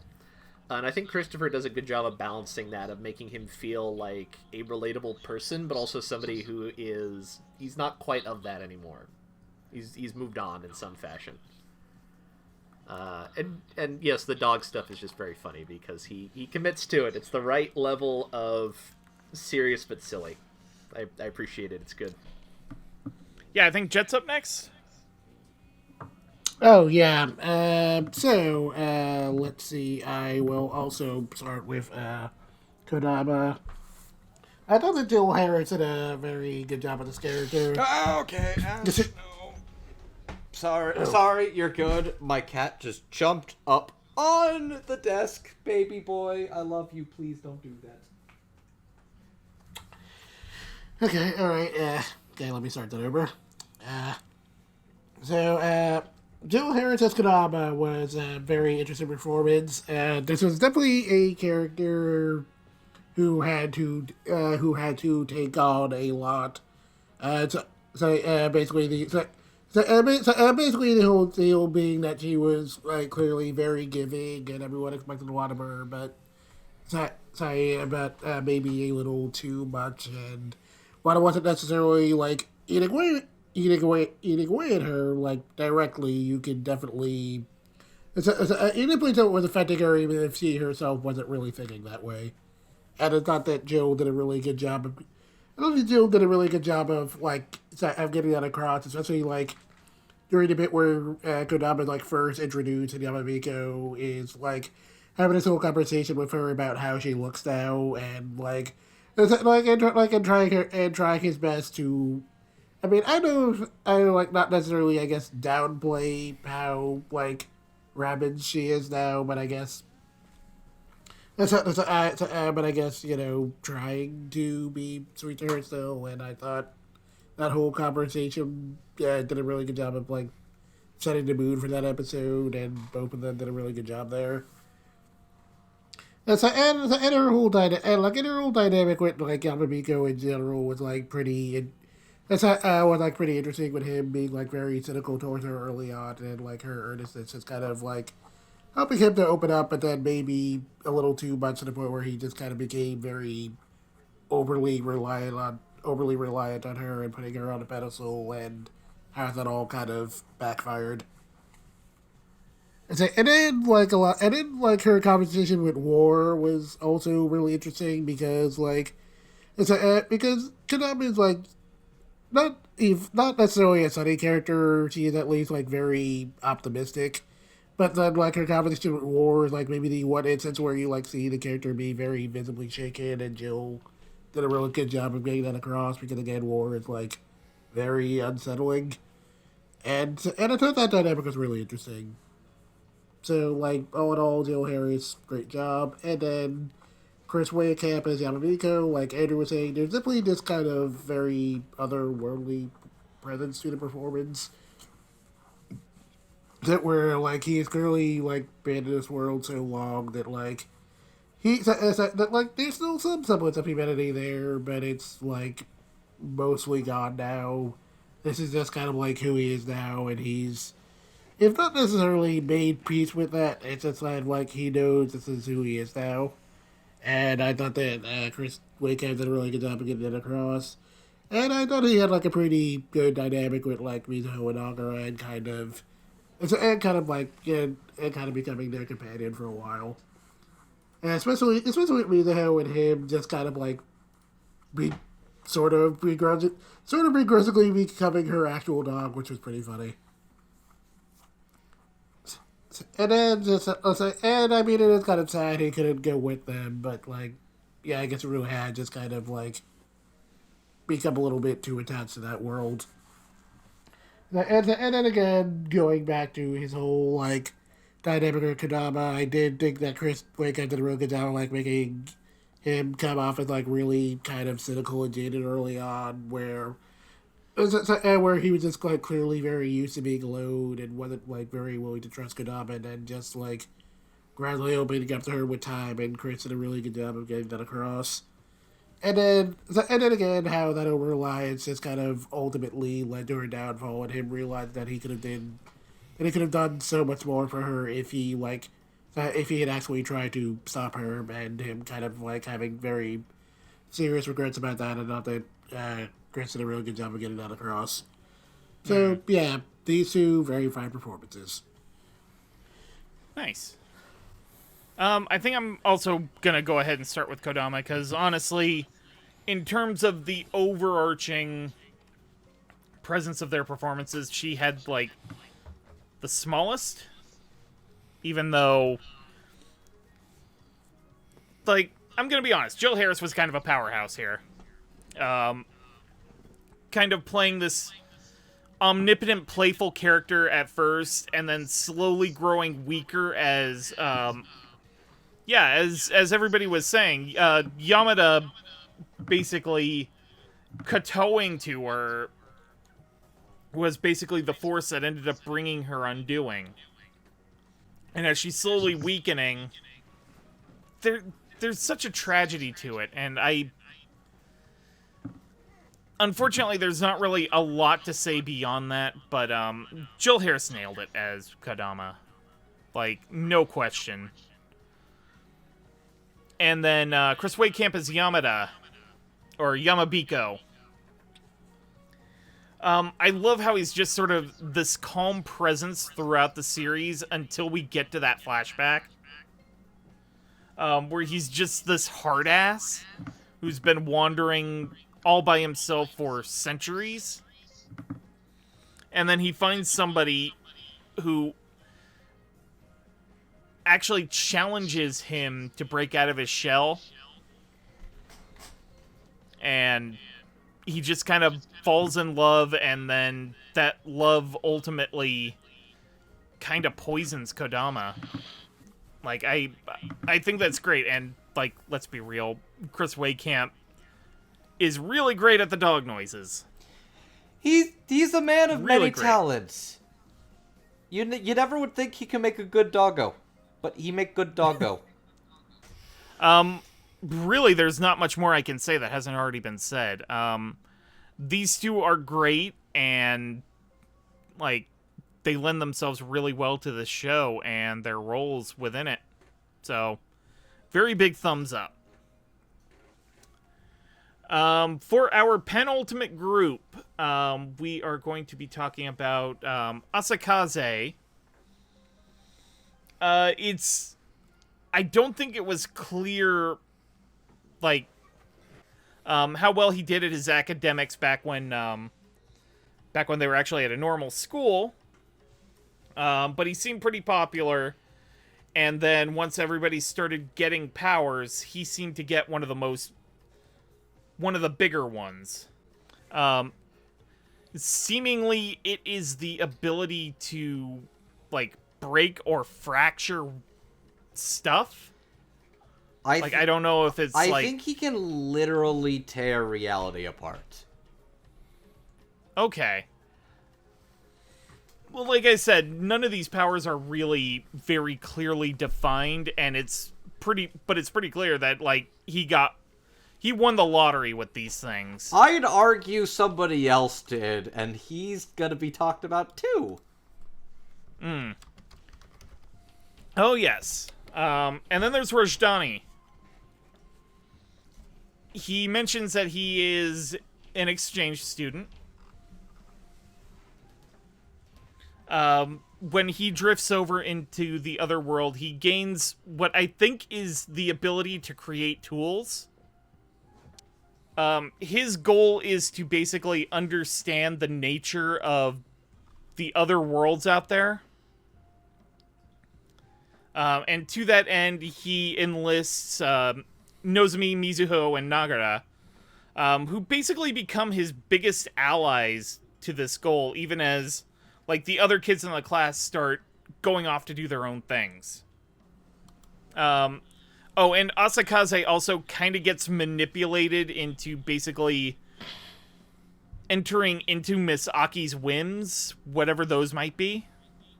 She's She's got some pretty big limbs, if you know what I'm saying. But then he also has a crush on Nozomi, basically for her sort of defiance of everything that's going on. Anyway, Asakaze is played by Damon Mills, and Rajdani by an actor by the name of Siddhartha Minas. Damon Mills you would know from such roles as Kai in Beastars, Kaoru Nagisa in the Amazon redubs of the rebuild of Evangelion films, and Yakov Feltzman in Yuri on Ice. This is actually the first anime role for Siddhartha Minas. But if you sort of follow web animation and like mobile games, you may have heard him as Dionysus and Dracula in a game called Mythic Heroes. And Vince in I think that's a web sort of cartoon kind of thing. And something called Chaos Parade. Nice. I'm gonna go ahead and have Amon start us off. All right. Where to start? Masakaze is such a little punk. He is.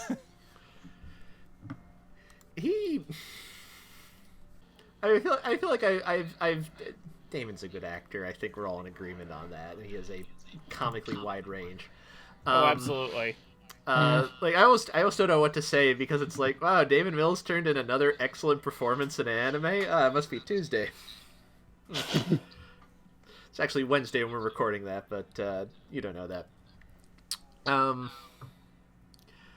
I like how he plays Asakaze. Asakaze reminds me.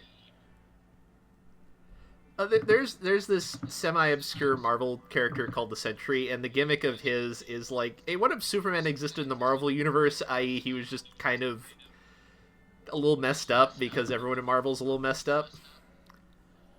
Just like, he's a dude with infinite power, but he's just really hung up on a lot of his just petty bullshit that he can't get over because he's 14 and, you know... Just because he can fly doesn't mean he knows how to express himself any better than he did 2 days ago. And like I like how Damon plays him. He does a good job of making him feel like cool to a point. Like in that first episode when he's standing up to the student council, you feel like yeah, rebel guy, yeah. I can, you can see why people are thinking he's a guy to follow and get behind.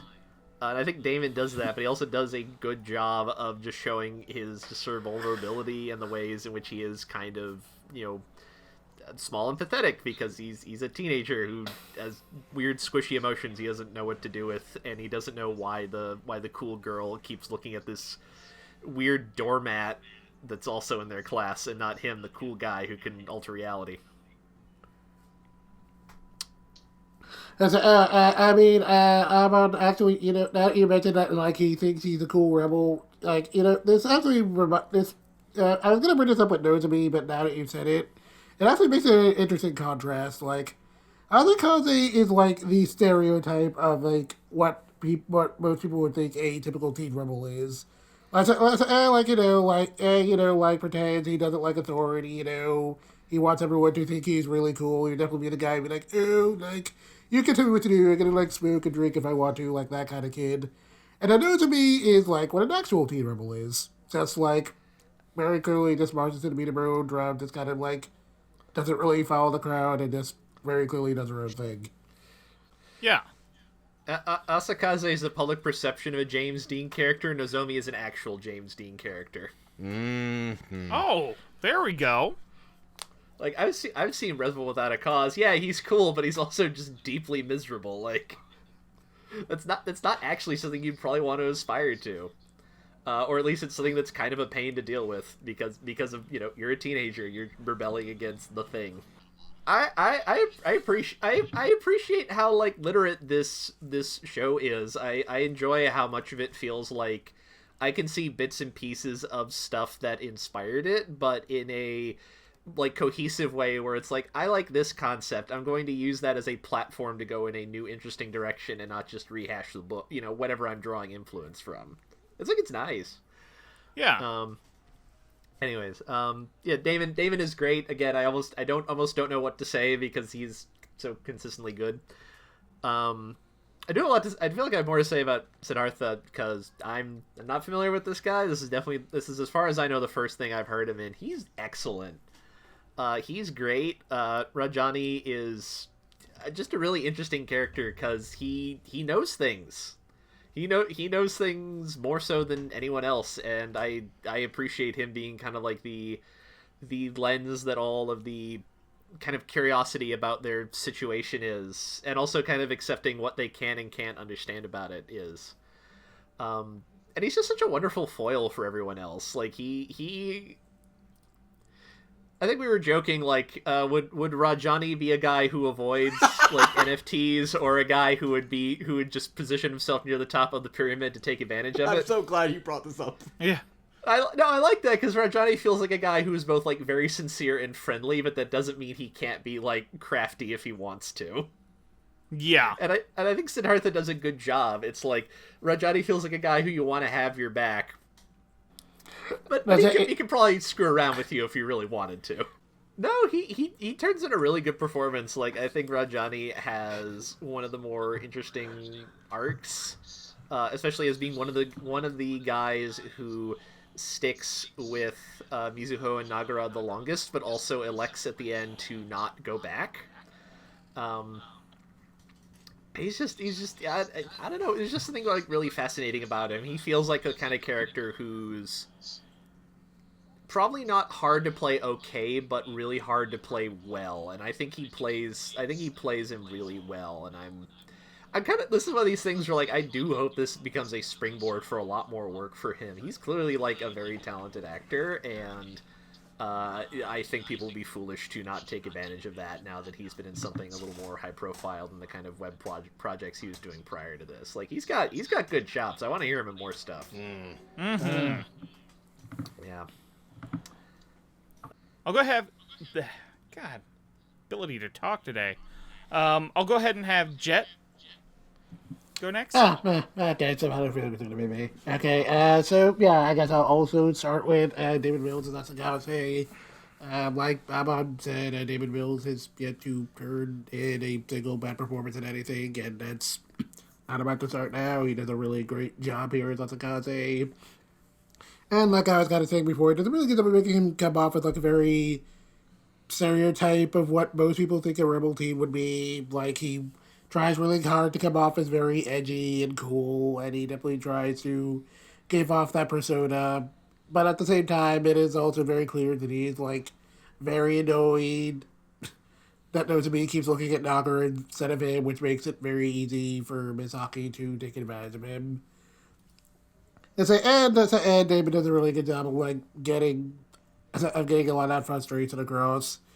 And then it's kind of contrasted pretty well when that one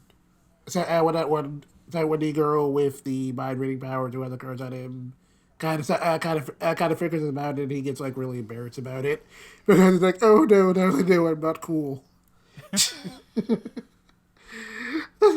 and then like him finally having a serious talk with Nozomi where he's like, oh well, yeah, the reason I'm turning down is like I can't respect you.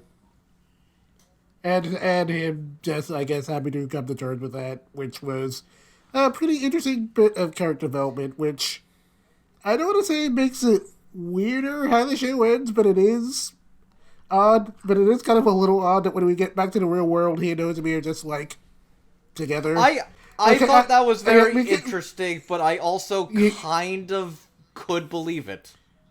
Yeah, because here's the thing, like, yeah, because, like, it would have been very kind of annoying with fulfillment if Nagara, like, ended up with Nozomi, so I'm kind of glad that didn't happen.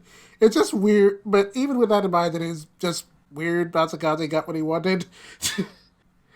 As I mean, from the very beginning, I was kind of like, okay, yeah, it would be very weird if Nagara actually did get with Nozomi, so I'm glad that didn't happen. Yeah.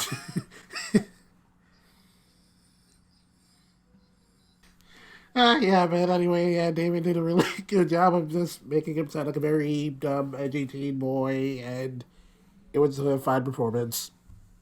And then, Sinatra as Rajdani, really dunked his performance. Have definitely not heard any of his work before, but I thought he turned out.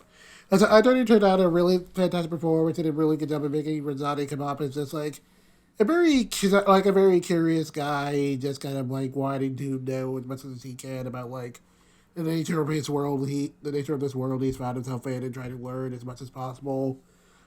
But at the same time, he's also just like this very chill and reasonable dude. He's clearly he's smart and he knows he's smart, but he doesn't but he's not the kind of person who flaunts it. He's so very nice to the people around him. And even when there's a lot of situations where like everyone's trying to pin the blame on somebody else, he's always like the first person to be like, okay, no, let's be reasonable about this. Let's try to figure out what's actually going on. He's always the first person to do that. I thought that was like a really fascinating aspect of that character, and I thought Sinatra did a really good job of like getting that across really well. And it was definitely interesting that he was probably like the longest running companion on the show, and I definitely really like that because I feel like in a lesser show he would be a minor character, but like I'm glad he stuck around this long. And then it was definitely very interesting when he went on like the 2,000-year journey, and he's like talking about all the different worlds he's seen, and especially like this one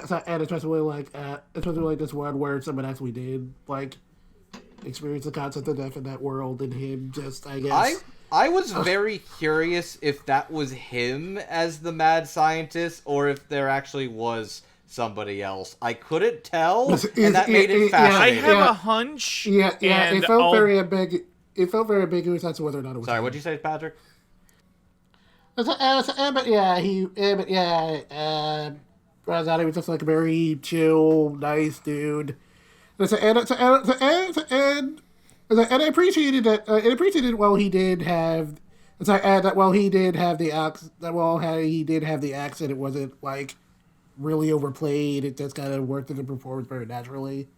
So, and I thought that also helped to add a lot of nuance to the character, and like, yeah, this was a really good performance. I mean, definitely on my radar now, and I really hope he gets more work in the future. He did a really great job. Frankly, this was probably my favorite performance in the dub, if I'm being honest. All right. Fair. So, Andrew, what you got? Damon Mills is a fantastic actor and continues to do great work. David Mills does an excellent job sounding like this kind of like nothing matters to him at all. He's so cool and so important and so like really good at what he does, but like he's extremely insecure and really wants Nozomi to notice him. Oh man, there is a fun relationship like diagram by the end of episode 10 where it's like the girl in the cast, she can read everybody's mind.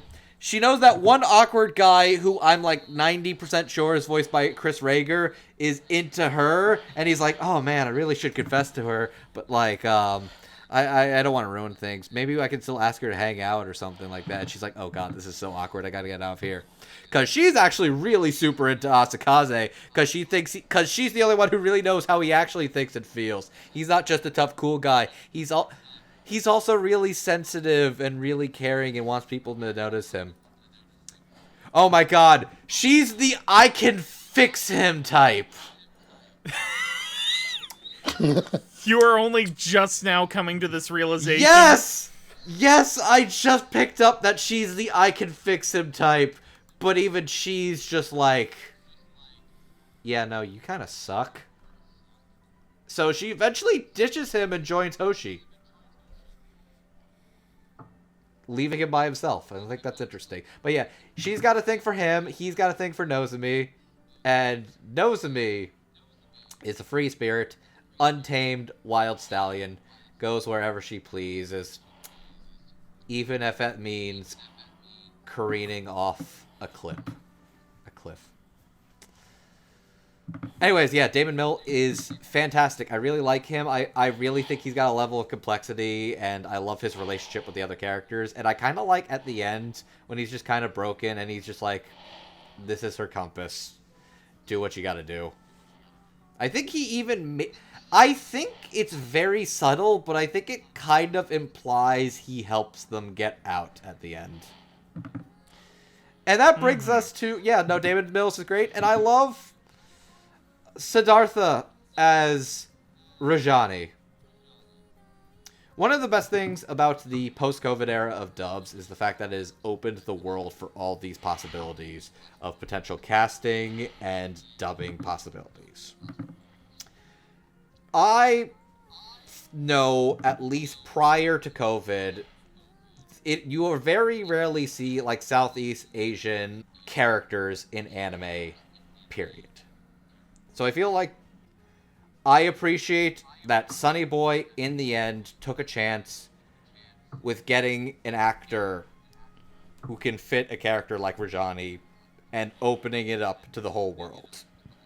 So they found Siddhartha, and he is in British Columbia, Canada, by the way. That's where he's located, for anybody curious. And... Oh, okay. Yeah. Oh. So he's a Canadian actor of Southeast Asian descent. And... yeah, he's fucking fantastic. He's perfect. He absolutely perfect. He nails Rajani's kind of friendly and helpful, but also his insatiable curiosity and a little bit of his manic craziness too. Because he's like friendly and smart and intelligent, but he's also a little bit of a mad scientist as well. Like, I love, like, after the fact that they've kind of accepted there's no way back home, he kind of goes mad with his ant. He goes mad with his ant farm, and then he's just like, "Oh, I'm observing, and I get to see them all interact. Ooh, I feel so like he does that almost in a way of like feeling powerful after feeling hopeless. So he kind of turns to being powerful enough to be over a bunch of ants, and then his ants get stolen from him. He's like, "No way, no, my ants! Why would you do that?" He's also a huge Super Mario Brothers fanboy. Because he just has a Game Boy, and he literally creates Mario Brothers 3 power-ups. Because he, like, lets Nozomi borrow, like, the raccoon suit, and then she lights on fire, and then he throws the bucket at her to test his theory. But he is just a friendly, interesting character and person. And I think he captures all the... The other thing I love is, after he pops back again in episode 11... Rajani is a very similar person, but he's a much wiser, experienced, changed person. He has dealt with a lot of moral quandaries and revelations about people who have succumbed to temptation in this world of stasis. Questions like... I think that he answers the very interesting questions about living in a world of death, about trying to create death in a world where nobody is dying, and a world of somebody living in the past, but can't face forward. Where it's like, it's kind of like this juice-uppy gossiping thing he's talking to Mizuho over, but then it kind of turns into a really profound moment, and I think it kind of there's a line that's uttered by Mizuho when he's telling her the story about a guy who was so in love with this girl and, like, wanted to stay in the past, but she couldn't stay with him anymore. And something Mizuho said that stuck with me. She didn't want to relive old memories with him. She wanted them to create a future together and go into the unknown. Rajani is such a sincere, genuinely fun, interesting, and unique character. He's one of the best characters in the show, and I love at how wise and interesting he gets. I appreciate that the show did not go the safe route and went with something different and found something truly spectacular in Siddhartha Manas. I'm really glad they casted him. I think he's absolutely one of the best performances in the dub, period. And I goddamn better see him pop up in more things in the future. He absolutely is worth it. Mm-hmm. So, I guess that means it's my turn now. Yeah, I don't know if there's too much more to Asakaze I can add that you guys haven't already said. Damon Mills is just a great actor. And he plays Asakaze with such this spoiled brat energy. And it's just an absolute delight. He just, like, easily gets used and manipulated because he doesn't quite know how to interact with other people. And, like, it's really good. Really good. But I think of this category, like, the one we want to talk about at the moment, and, like, I think the reason a lot of us, like, signed on to this episode in the first place is Siddhartha Minas' performance as Rajdani. And what's great about it is, like, it starts off so subdued, and then when he's actually, like, trying to work out the laws of the worlds, like, he gets his manic curiosity, and then all of a sudden, after he goes off on this journey and disappears for, like, 2 or 3 episodes, he comes back in episode 11 and just delivers one of the most powerful monologues I have ever heard in an anime. Which is basically him recounting stories of his 2,000-year journey throughout the cosmos. And in particular, like, the story he has with the world of the guy who cannot let go of the past, like, that was great. But it was the one with the person who is trying to find death in a world that can't die. Because I'm gonna be honest, I think the person he encountered is actually War. Or some incarnation of him. You know,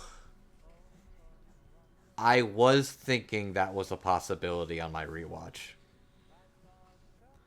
And, like, the visual metaphor of the electric chair. God. That is such, like, vocal performance and visual design. They just came together so beautifully, and just, like, Siddhartha Minas is just a great actor who kind of came into this role and is just, like, he was really good with it. And,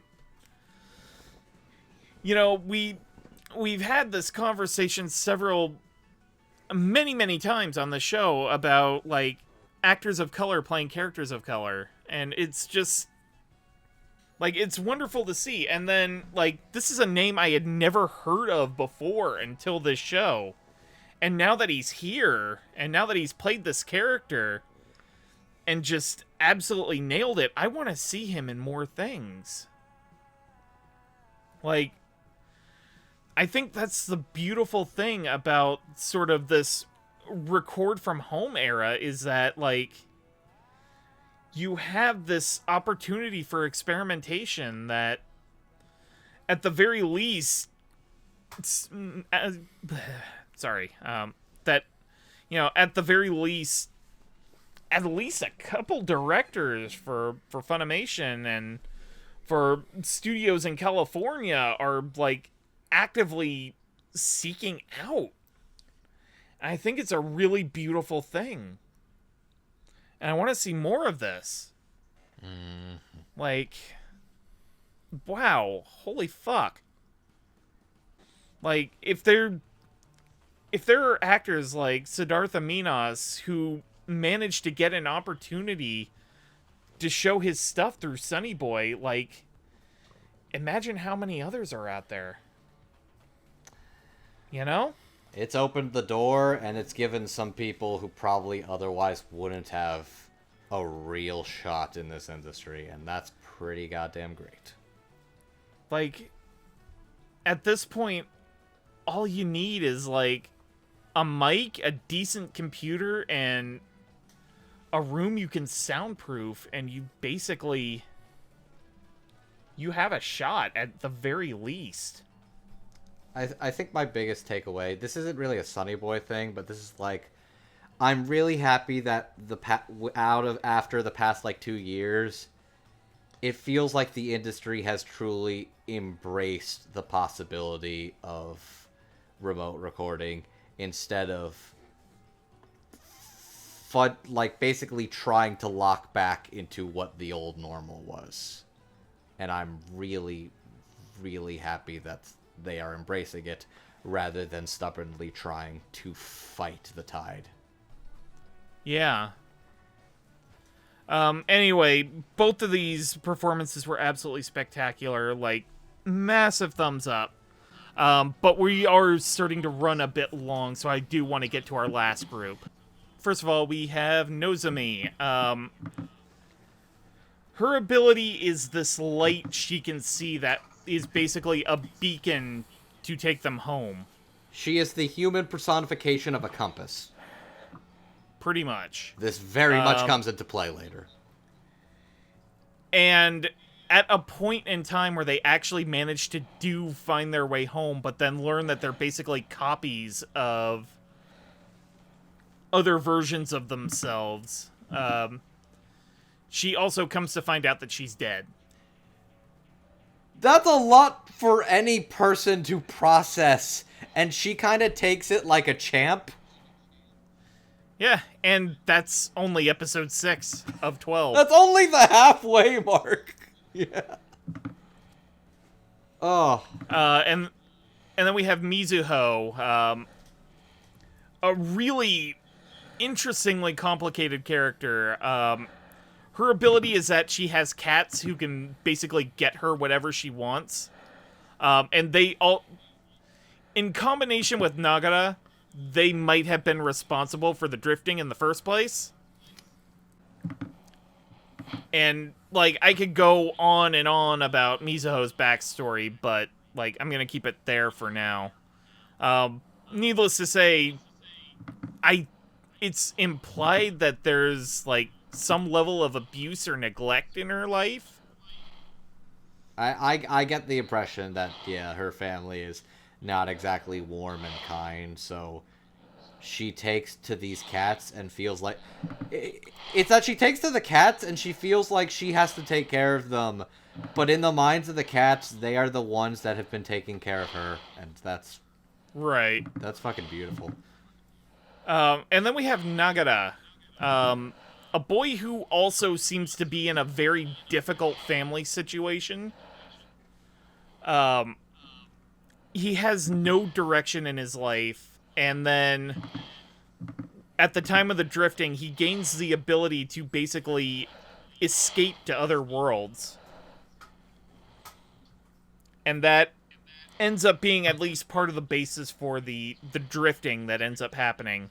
And then he's almost exclusively blamed for it, even though he's the one probably most actively trying to look for a solution, even after everybody has basically given up. Yeah. Yep. All right. So with that,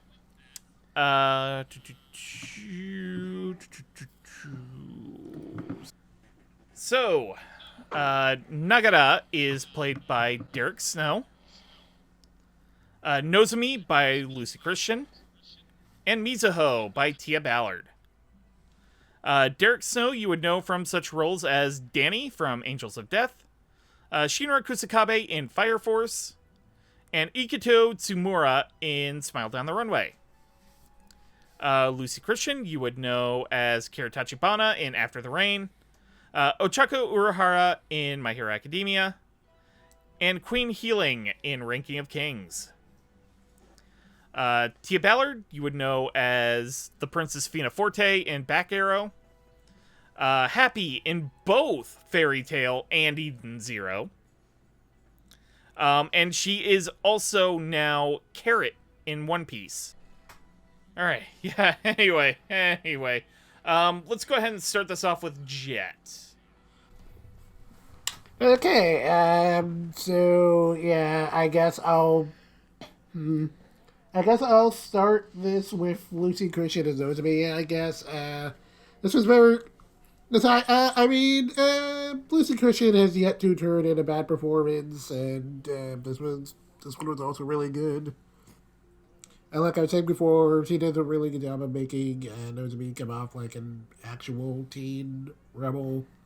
Like, just very clearly, she marches to the beat of her own drum, doesn't really go with the crowd, and she just kind of does what she wants because she wants to, and it's just kind of like a very naturally cool person, and Lucy does a really good job of getting that across really well, just kind of making her come off as very kind of relaxed and nonchalant about everything.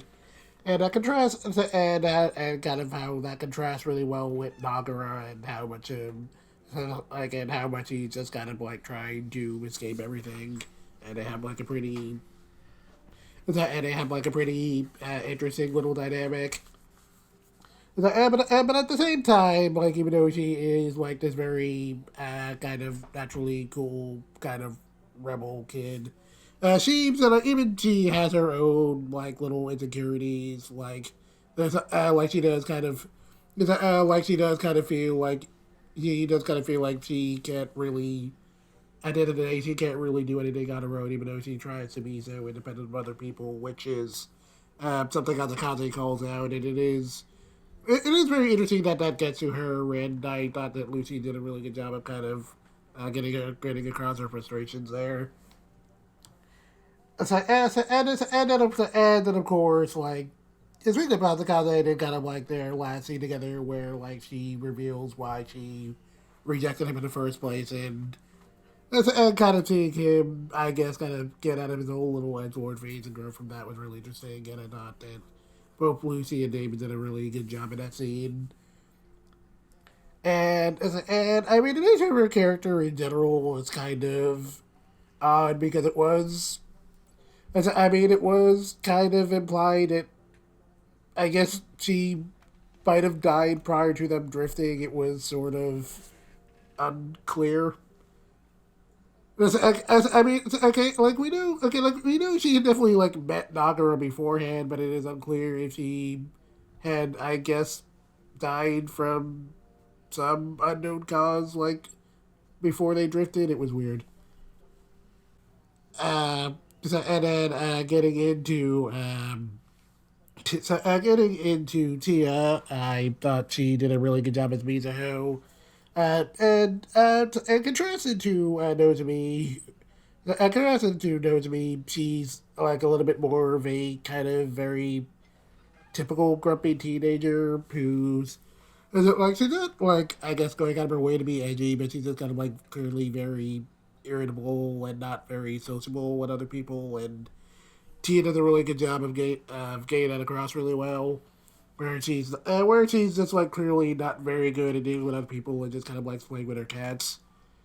And I thought the team did a really good job of like getting that across really well. And it's like, man, in hindsight, it really is odd. And they got the actress who plays Happy to do a character who's just kind of like sitting and playing with her cats. I do appreciate the irony. But yeah, I also thought she had like a pretty good dynamic with Nagara, where where her grumpy attitude kind of contrasted really well with like how like disaffected he tends to act towards everything, and how she kind of like gets him out of his headspace occasionally in her own way, but at the same time he kind of. And at the same time, he kind of recognizes where she can be a little hypocritical, and I thought that the two of them bounced off of each other pretty well.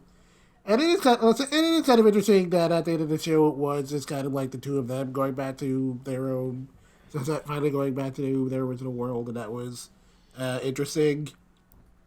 And then lastly, Derek Snow as Nagara. I mean, at this point, I mostly associate him with Shinra from Fire Force, and while I know he definitely has a wide character range and is definitely very interesting.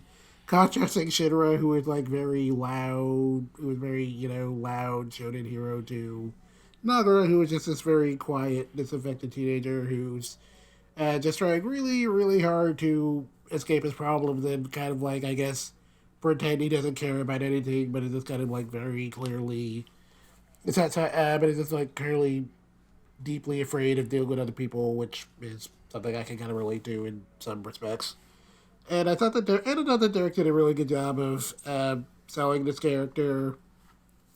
That's definitely the kind of way he tries to pretend like he has a very disaffected attitude towards everything, and then a lot of like the vulnerability he's kind of hiding underneath that.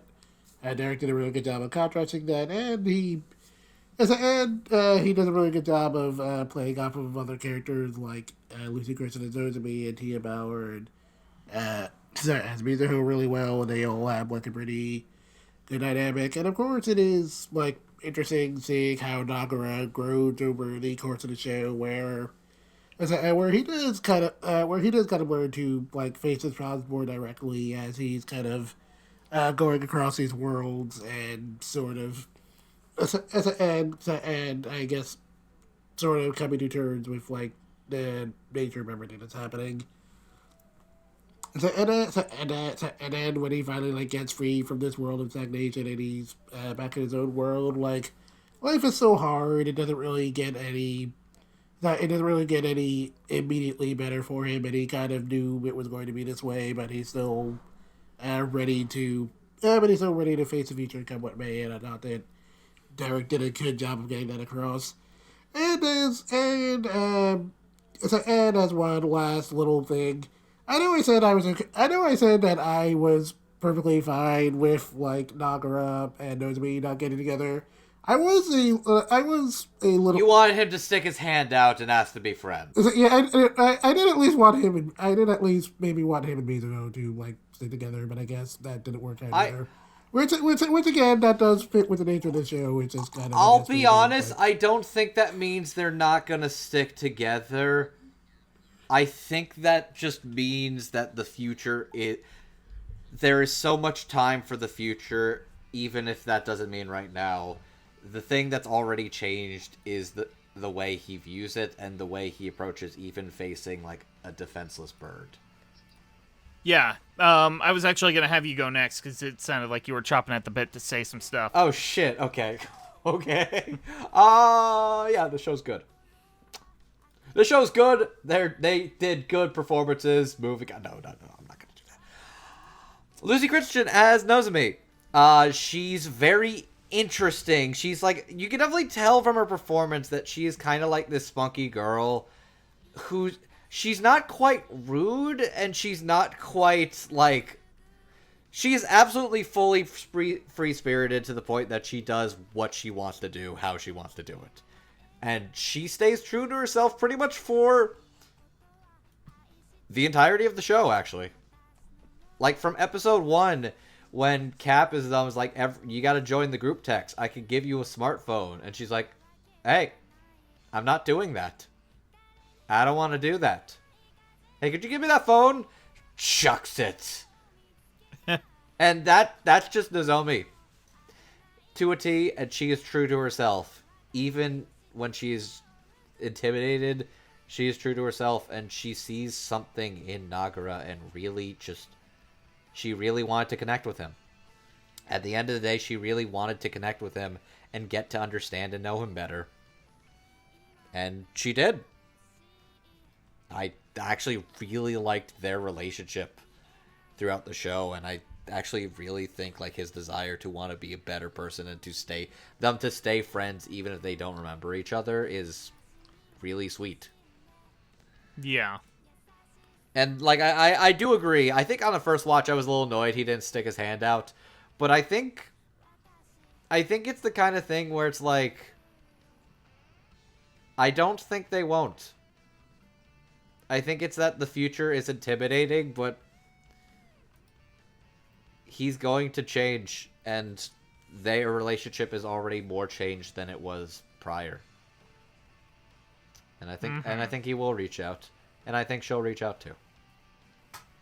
And I think that's great. And I think Lucy does a great job selling this spunky girl who's a free spirit, but also kind of chaotic and fun. And really interesting, and I love her bouncing off other characters. Tia Ballard as Mizuho. Mizuho might actually be my favorite character in the show. She's really interesting.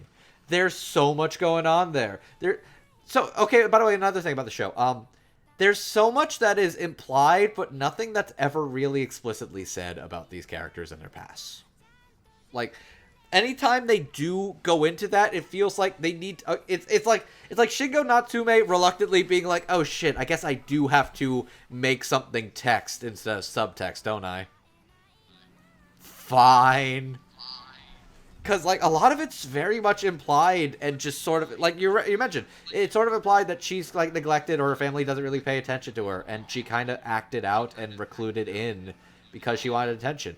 By the way, there's one thing that I really wish they elaborated on, because it was a really cool thing, but I think it's legitimately, like, I think she had a crush on her teacher, and to try and feel closer to him, she made a copy of his wedding ring, his wedding band. Oh, yeah. Yep.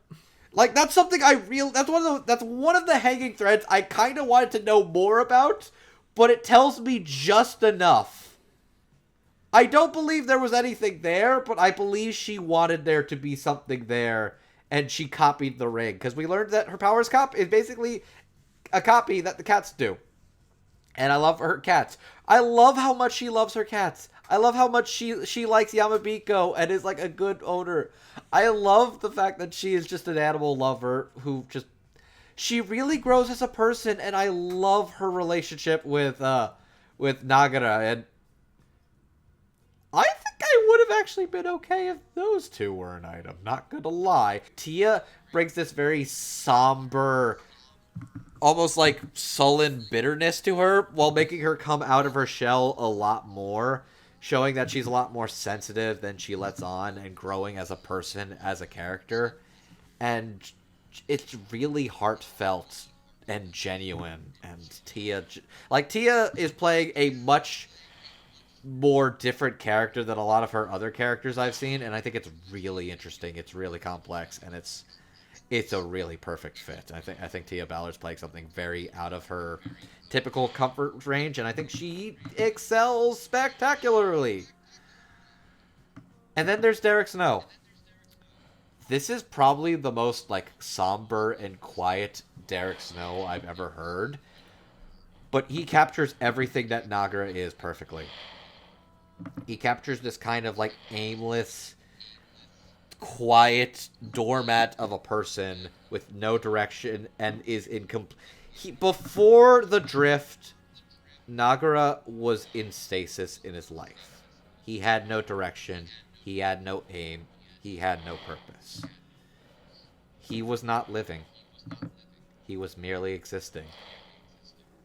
And then he was forced into a world where none of them are living. They are only existing. And his growth about the adventures and the experiences he has changes him. And he decides he wants to take control. He wants to get his life back. There's something that's... I remember when he's encountering the voice of God. And he asks, well, like, what do you think you'll get? You're like, there's no chance. Nobody's going to remember you. None of this is going to matter. Your life is only going to be so much worse and so much harder from here on out. And Nagara says something that really stuck with me. And I think it's like a perfect thesis statement for what this show is trying to say. Only the things that can happen will happen. all we're doing now is re-rolling the dice. Because you can't turn back. You can't undo. You can't turn back time. You can't undo or erase the decisions you've made. All you can do is keep on facing forward and pursuing life as it comes at you with everything you can. It's not going to be great. The show, they go back to the real world, and it kind of is a shitty. It's not glamorous. It's just life. It's all rainy, kind of downtrodden, and kind of sucky. But he's living now. God, there's not a lot I want to say about these performances because they're very naturalistic, but perfect.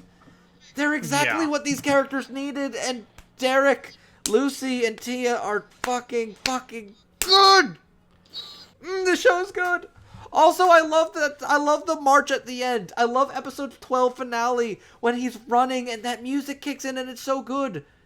Nagra he's not like sunken in. He's facing forward with conviction and strength, and even like when Mizuho's giving in and giving up, she follows him and his conviction. And that's gorgeous. God, I need to stop talking. I'm sorry, Amon. I'm so sorry. Okay. Amon? These performances are good. I don't know what to add. I'm sorry. I'm at about the same point, too. Yeah, like, they're good. Thumbs up. Y'all rock. Thanks for knocking out of the park on a really difficult show. Like, y'all had a hard job, and y'all did it without... Y'all made a hard job look easy. Yeah. Take that as the compliment it is. For sure. I'm kind of in the same boat. Like, Jet and Andrew did a really good job, like, explaining what I liked about these three performances. They were just so natural, so conversational, and, like... Also, like, everything I loved about the characters, so I all I can say is, like, great job. But I'm also just gonna use this opportunity to just quickly segue into final thoughts, where, yeah, Sonny Boy,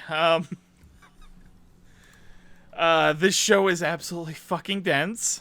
It has every manner of, like, metaphor for life existing and dealing with things, and like the characters feel human and are complex, and the animation's really great. It feels like a throwback to like the early 2000s Madhouse where they just like went absolutely crazy. Just go check out the show, guys. Just if you've stuck with us for as long as it would take to get to this point, like, just go check out the show. And if you haven't, check out the show. If you already have, do it again. You're gonna get more out of it. If you've already seen the show, go listen to the soundtrack and be mesmerized at how much of a fucking banger it is, despite at least like 60% of the show having no music. Oh my god, I want this show's soundtrack on fucking vinyl. Funimation, fucking do it. Oh my god, please. Do it. I want to hear this in the best sound quality, and I want to feel like a fucking, like, audiophile, and just... I want to melt into the sound... into both of the insert songs from episode 12, especially. Alright, who wants next crack at final thoughts? I don't know of an order right now. Yeah, this was a really... this was a really interesting show. Again, I do kind of like seeing really abstract art from anime every once in a while, and this definitely fits the bill. It's definitely very interesting. Shingo Natsume did something like this. It really shows how like wide of a range he has as a director, that he can go from doing a mainstream blockbuster like One Punch Man, or like. Or like a political thriller like Aka, to something like this. It's pretty interesting. And in general, this is just like a really fascinating show. Like a lot of interesting things about, I guess, like stagnation, moving forward. There's even a little bit of stuff about like even a little bit of stuff about capitalism and and I don't know, I guess like and I know, I guess like sometimes a little bit of the nihilism in like our current work environment and stuff like that. Mm-hmm. And it's just a really fascinating show, and the dub was definitely what the show needed. It matched the tone of it really well. Really good casting across the board. Some pretty interesting performances, including some that I hope will get more people. That will get those actors on more people's radar. So, like, all in all, this was a really good time. All right, who's next? I appreciate that when Shingo Natsume decided to cash in all the cred he built up directing other things, he decided to make something so aggressively uncommercial. Yes. Just early Madhouse, 2000s Madhouse feels like this reminds me of when anime had less international money in it, and I feel like a lot of times all you need to really do to get greenlit is we can probably convince enough weirdos in Tokyo to buy the DVDs of this to make it worth your while. I've seen people make this comparison, and it is kind of sad. Like, Madhouse now feels like what Mappa was in the early days, and now their roles are reversed. Pretty much, yeah. Yeah, I like that this exists, and I like that Funimation took a gamble on it and gave it put a lot of good people on it who clearly gave it the kind of care and attention it deserved. This is great. I love it. Perfect. And I'm glad that you brought up the Shingo Natsume cashed in all of his actually marketable anime adaptations that he's done. Because he's literally following this up with the Tatami Time Machine Blues. Yep. I forgot he's doing the Tatami Galaxy sequel. What a good fit for him, too. Absolutely fucking poetry. Anyway, Andrew, give us some final thoughts.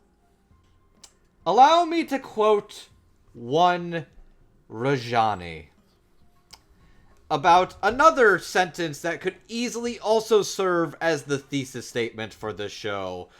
Life in this world may be meaningless, but cool things happen every now and then. Sonny Boy is a show that is so aggressive in what it is and so uncompromising in its visual and literal identity that there is nothing quite like it.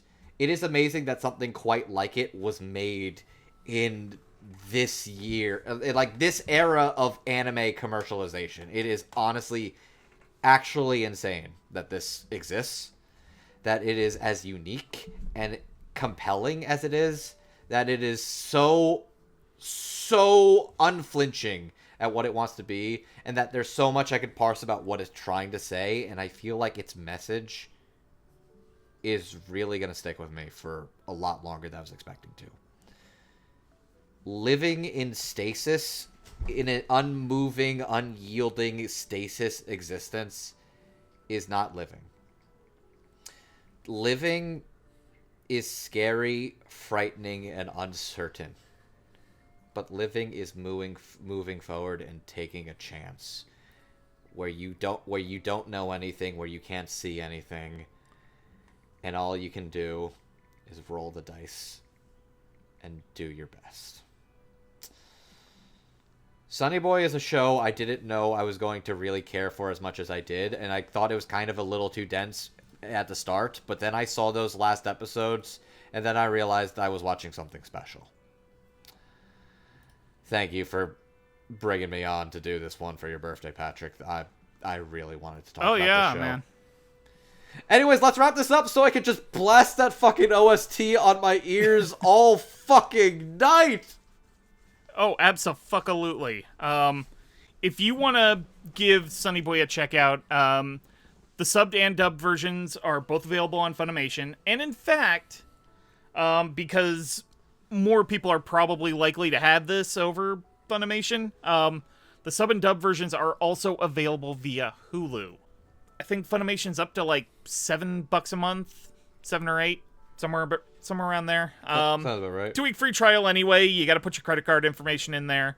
You don't like the service, like, do be sure to cancel that free trial or you're gonna get charged. Kind of the same deal with Hulu, and there's also like a bundle you can get like Disney Plus and ESPN if you want it.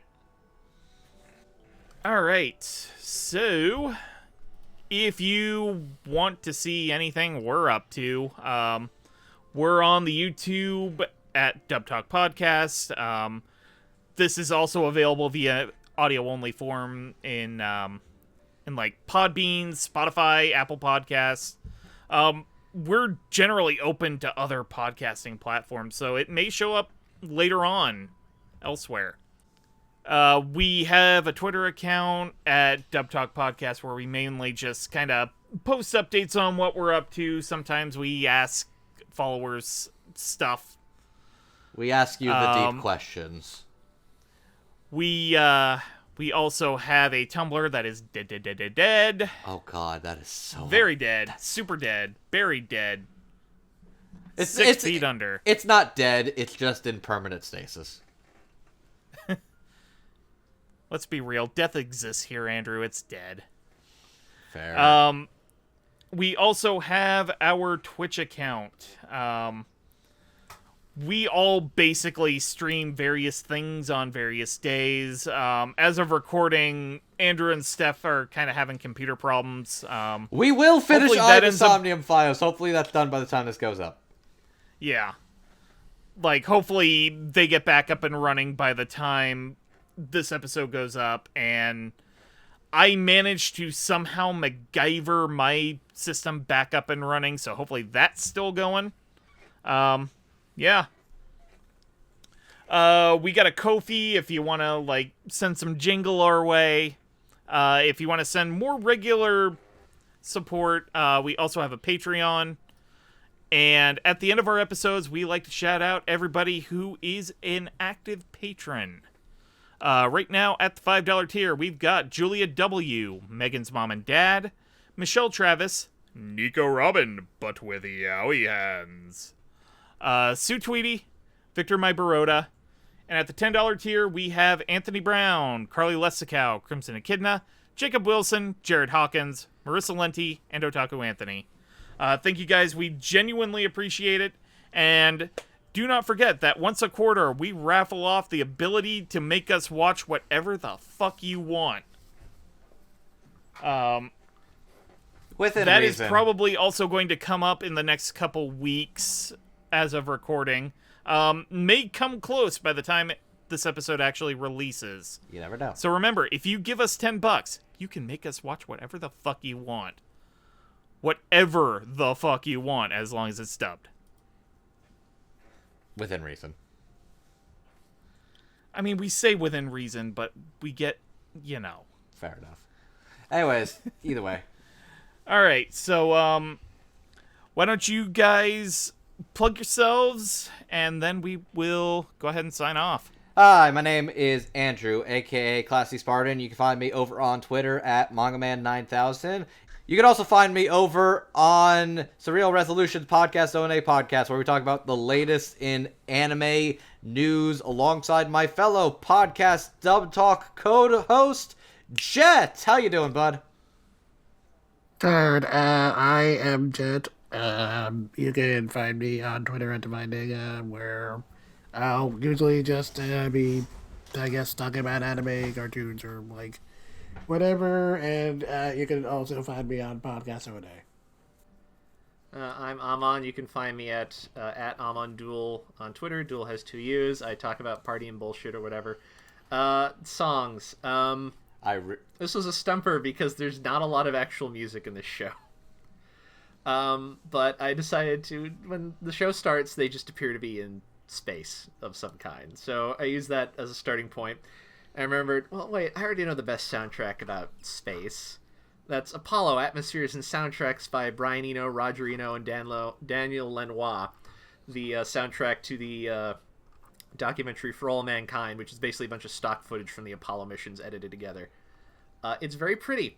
If you know a song from that, it's probably one called An Ending, Ascent. If you go listen to that, you'll realize you have absolutely heard this in a commercial and didn't realize it wasn't just some like random library music they pulled out. But I'm actually going to recommend the song Always Returning, which I think has a really melancholic vibe to it that I think matches this show really well. So go check that out. It's also called Always Returning. That sounds very fitting. All right, so as your host, I am Patrick, aka Roots of Justice. You can find me on the twitter.com at Roots of Justice. Mainly retweet cute animal pics. Talk general fandom stuff. You should come by. Say hi. I'm nice. I am actively working on something for the blog. Finally. I know I keep saying that, but, like, I actually have something, like, kind of decently drafted, so maybe it'll get posted by the time this comes out. I don't know. We'll see. I'm also kind of getting my bearings with video editing, because I kind of want to do, like, YouTube essays, so we'll see what happens with that. Nice. So with that, I think we're going to call this episode a close. Thank you for sticking with us for what's probably going to be, like, close to or, like, on the dot 3 hours. So, this was a really fun conversation. I genuinely appreciate you guys for showing up and talking this, like, spectacular show with me. Anytime, man. Anytime. Alright, so with that, I think I'm going to go ahead and call this episode a close. You all have an absolutely wonderful evening, and otaku on that daba. Good night, everybody. Otaku on, and don't be afraid to re-roll the dice. Rock over Boston, rock on Chicago. Good night. And click.